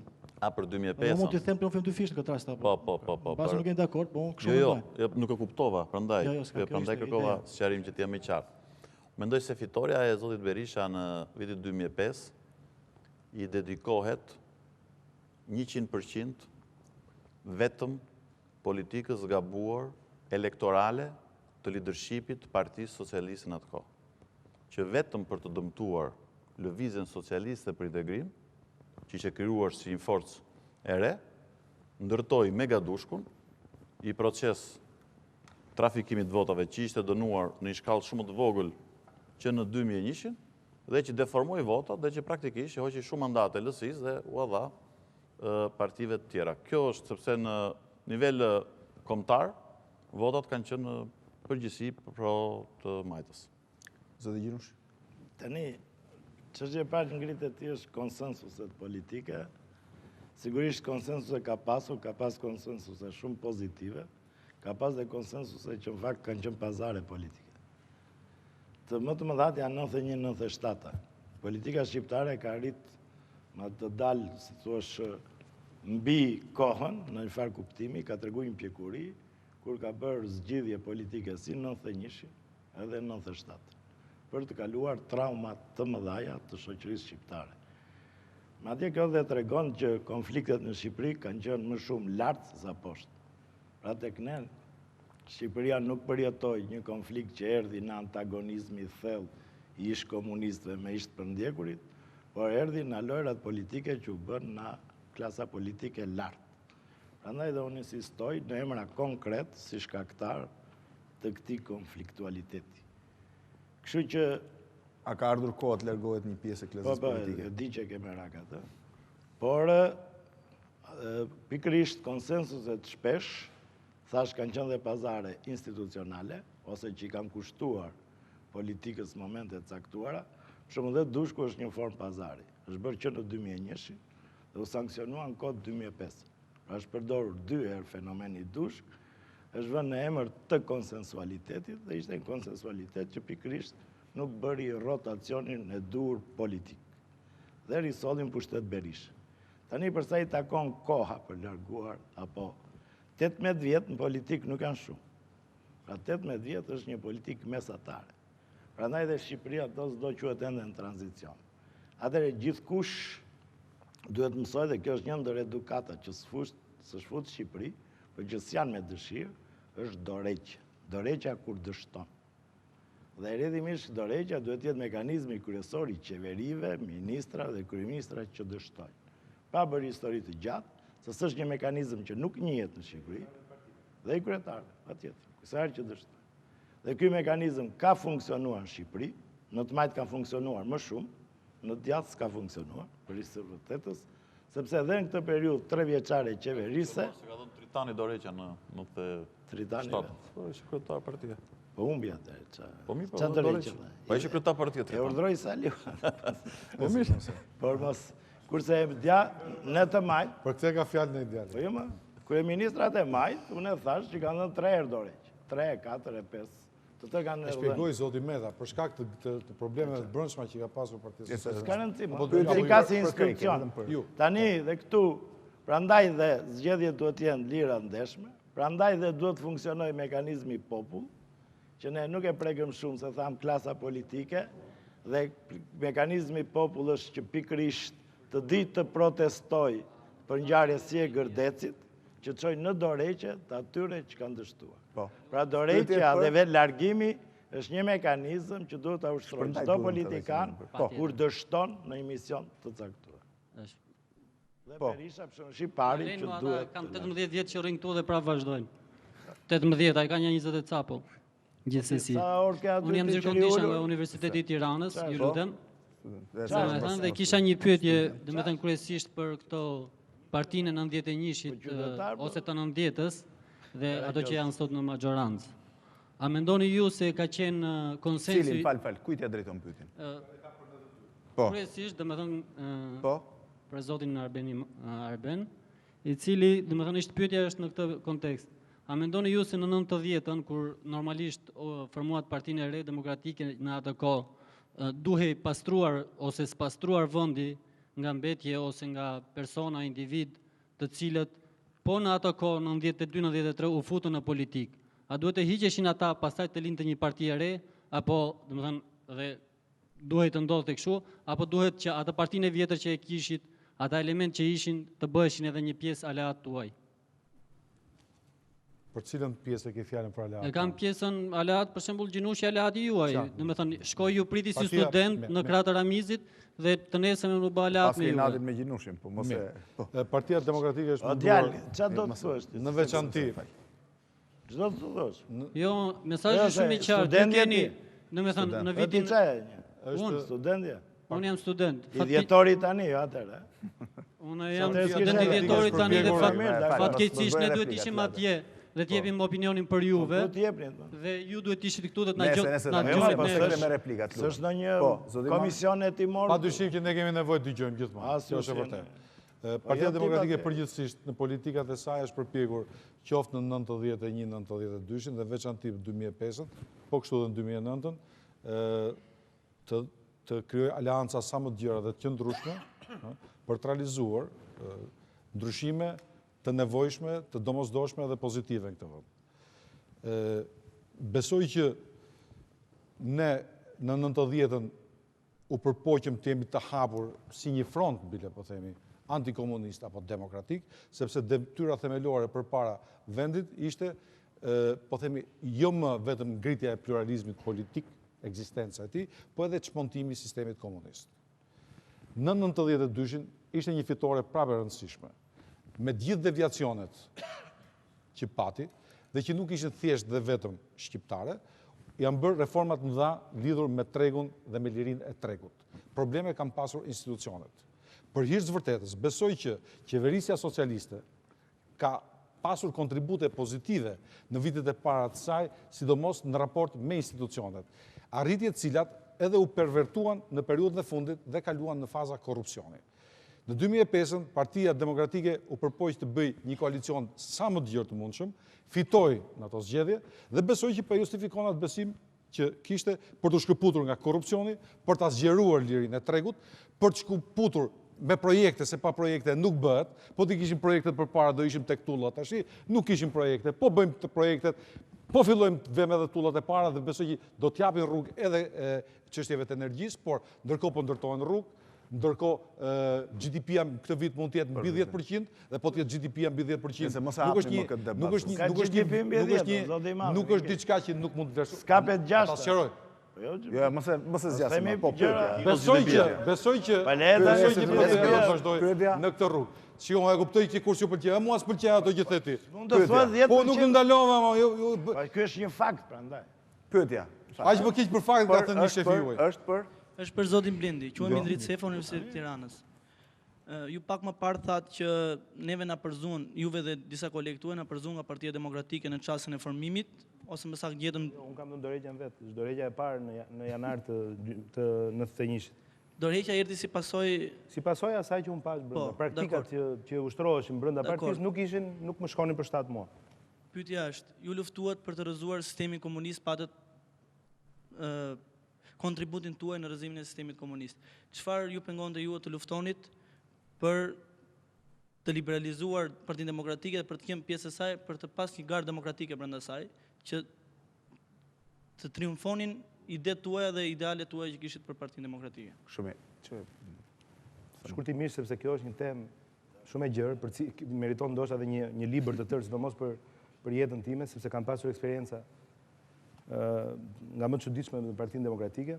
Dua të them vetëm të gjë që unë e konsideroja të pamundur, megjithëse isha shumë i ri, ndoshta sot mund ta mendoj më mirë, e konsideroja të pamundur që me praktikat që unë fillova të konstatoj se po praktikoheshin brenda kësaj partie me mendësitë e vjetra që për mendimin tim gjithmonë mund të jam unë i gabuar, u instaluan këmbkryq në atë parti siç ishin në partinë e vjetër, mendova që hapësira ishte e pamundur të fitojë, liria ishte e pamundur të fitojë brenda asaj partie. Jo vetëm kaq, po në vitin 96 unë jam bërë protagonisti i ngjarjeve që nuk do të mund t'i harroj dot ndonjëherë, sepse partia të cilën e bashkë themeluam, sepse nuk është themelus zoti Imami, të gjithë jemi bashkë themelus, na ka marrë zvarr, sepse unë në rastin tim, doja që të ushtroja lirinë time duke kandiduar në qytetin Studenti, në vendin që për mendimin tim ishte vendi që mua më takonte më shumë se gjithë tjerët, të tentoja të kandidoja me një parti si Aleanca Demokratike, të cilën e kemi bashkë themeluar Së Bashku, dhe na kanë marrë zvarr. Unë, për fat, nuk hypa në makinën që të çonte atje ku çonin zotin Imami, sepse nga andej dilej pa dhëmbë, pata fat më çuan në komisariatin e policisë mbas Ministrisë së Jashtme. Dhe jam akoma me dhëmbët e mia sot, sepse zoti Imami nuk i ka të vetët. Jo, kjo s'është vërtet se 12.000 i diun të pak. Po, mirë. Mirë. Një apo 3 dhëmbë, kjo është çështje. Mund të jetë 1 ose 3 ose 4, por kjo. Në fakt bën. Desha të them të gjë që unë nuk kam lënë asnjë gjë pa bërë që tentoja, që të flisja, të shpreha mendimin tim dhe të sillja lirinë me kontributet e mia në shoqëri. Dhe mendoj që dhe sot e kësaj dite unë vazhdoj të bëj këtë gjë, dhe sot pyetja në këtë takim. Vasilika Bargjë, studente në Universitetin e Tiranës dhe nga gazetari politike. Një pyetje për zotin Blushe. A kishte lëvizja studentore një organizim të jashtëm apo ishte një organizim tërësisht i brendshëm, ndoshta edhe i menduar prej kohësh? Sa vështirë është kjo. Them ato që më takon, unë nuk e kam thënë dhe para disa ditësh më duket që ajo është gjë spontane, sidomos për ne që jetonim në Tiranë. Sepse Bërthama ishte kryesi qyteti studenti ku ne nuk jetonim. Unë po shkoja në provim, rruga ishte bllokuar ke liceu dhe kështu u bashkova unë, pastaj vazhdoja histori mas gati 10 apo 15 ditë qyteti studenti. Nuk besoj se ka pasur një gjë të organizuar, të paktën ndjenin tim. Ka qenë një akumulim shumë vjeçar e një dufi për shumë arsye, kishte 50 vjeç Shqipëria e mbyllur, ekonomia ishte rrënuar, 5 apo 6 vitet e fundit shqiptarët jetonin me tallon, ishte shumë keq. Energjia sigurisht ishte një nga shkaqet e mëdha, por nuk mund të them se kishte një organizim paraprak. Ose mbase ka njerëz që pretendojnë se ka. Unë nuk e daj që besoj që nuk ka pas. Gjinushin pretendon që ka për shembull po. Nëse ka organizuar Ministri i Arsimit, po nuk e di të së di. Po duhet bësh shaka. Jo, nuk bëj shaka po. Unë nuk di të këtë ketë patur. Po organizonte do qe pozitive. Jo, dakor pra, po nuk di të ketë patur. Ministri i Arsimit ka qenë protagoniste. Po. Ndoshta edhe për një organizim të jashtëm perëndimor. Ka qenë ndikimi kështu, zëri Amerikë. Ka qenë frymë, po ka qenë frymë për gjithë. Gjithë Evropa e lindjes po ndryshonte, ne s'mund të bënim përjashtim. Ishim të fundit, jemi akoma të fundit, po ka njerëz që mendojnë që jemi të parët edhe më habisin mbas 18 vjetësh. Jo, nuk ka ndonjëri që që jemi të parët. Po s'tash ti më thotë. Jo, nuk e thash. Po pse më ndërpret ti? Ose më bën me dorë ka njerëz. Ja, ka dhe njerëz si ty këtu, po kjo nuk ka të bëjë se çfarë njerëzish ka. Unë jam edhe të mia, unë jam edhe të mia, mos e personalizoni më debatin. Jo, mund të jetë normale. Unë s'po flas. Përpara sa të falenderoj të 6 të ftuarit e ta mbyllim këtë emision me një material filmik i cili rrëfen dhe një herë protagonistët e atij takimi të 11 dhjetorit vitit 1990 dhe pozicionet që ata kanë pasur më pas dhe aktualisht. Le ta ndjekim një pjesë të tyre aq sa kemi mundur të identifikojmë. Ndërkohë, mbas të materiali filmik, po ju uroj natën e mirë dhe mirupafshim të hënë në ardhshme në orën 22.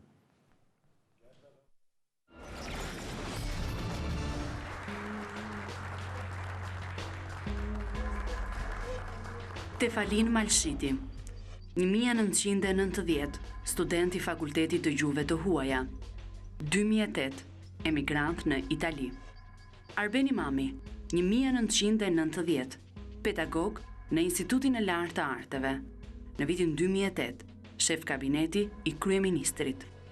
Azem Hajdari, 1990, student i Fakultetit të Filozofisë, kryetari i Partisë Demokratike në 1991, deputet, i vrarë më datë 12 shtator të vitit 1998. Shinesi Rama, 1990, student i Fakultetit të Filozofisë, viti 2008, emigrant në New York. Dritan Shako Hoxha, në vitin 1990, student i Institutit të Kalitjes Sportive, 2008, gazetar sportiv. Albert Kushta, në vitin 1990, student i Fakultetit të Shkencave të Natyrës, në vitin 2008, sekretari i përgjithshëm i Parlamentit. Arben Imamin, në vitin 1990, pedagog në Fakultetin e Inxhinierisë, 2008, ish zëvendësministër i punëve publike. Arben Lika, 1990, student i elektronikës, në vitin 2008, biznesmen, ish deputet. Edmond Budina, në vitin 1990, pedagog i Institutit të Lartë të Arteve, viti 2008, regjisor në Itali. Skënder Gjinushin, 1990, student i gjuhëve të huaja, 2008, gazetar. Pandeli Majko, 1990, student në Fakultetin e Inxhinierisë, 2008, deputet i Partisë Socialiste, 2 herë kryeministër dhe ministër i mbrojtjes. Blendi Gonxhen, 1990, student i Institutit të Lartë të Arteve, 2008, ish zëvendëskryetari i Bashkisë së Tiranës. Zev Prosi, 1990, pedagog i Fakultetit të Drejtësisë, në vitin 2008, emigrant në Shtetet e Bashkuara të Amerikës, ish kryetari i Gjykatës së Kasacionit. Arben Ahmetaj, në vitin 1990, student i mjekësisë, në vitin 2008, diplomat. Ilir Metën, 1990, student i ekonomisë, në vitin 2008, kryetari i LSI, deputet, 2 herë kryeministër i vendit. Ardian Petrollari, 1990, student i ekonomisë, në vitin 2008, bankier, ish drejtori i tatimeve. Arben Broci, 1990, student i inxhinierisë, vrarë në Shkodër, më 2 prill të vitit 1991. Arben Meçe, në vitin 1990, pedagog në Fakultetin e Ndërtimit, ndërsa në vitin 2008, ish deputet, ish drejtor në Ministrinë e Punëve Publike, Transportit dhe Telekomunikacionit. Ridvan Pashkopia, në vitin 1990, student i inxhinierisë, ndërsa në vitin 2008 ish deputet i Partisë Demokratike dhe i Partisë Aleanca Demokratike. Lisien Bashkurti, në vitin 1990, sekretari i parë i BRPSH, në vitin 2008 diplomat. Skënder Gjinushin, në vitin 1990, ministër arsimi, në 2008 kryetari i PSD, ish kryetari i Parlamentit. Ramiz Alia, në vitin 1990, presidenti i vendit. Në vitin 2008, pensionist, i dënuar më parë me burg nga vitin 1992 deri në vitin 1997.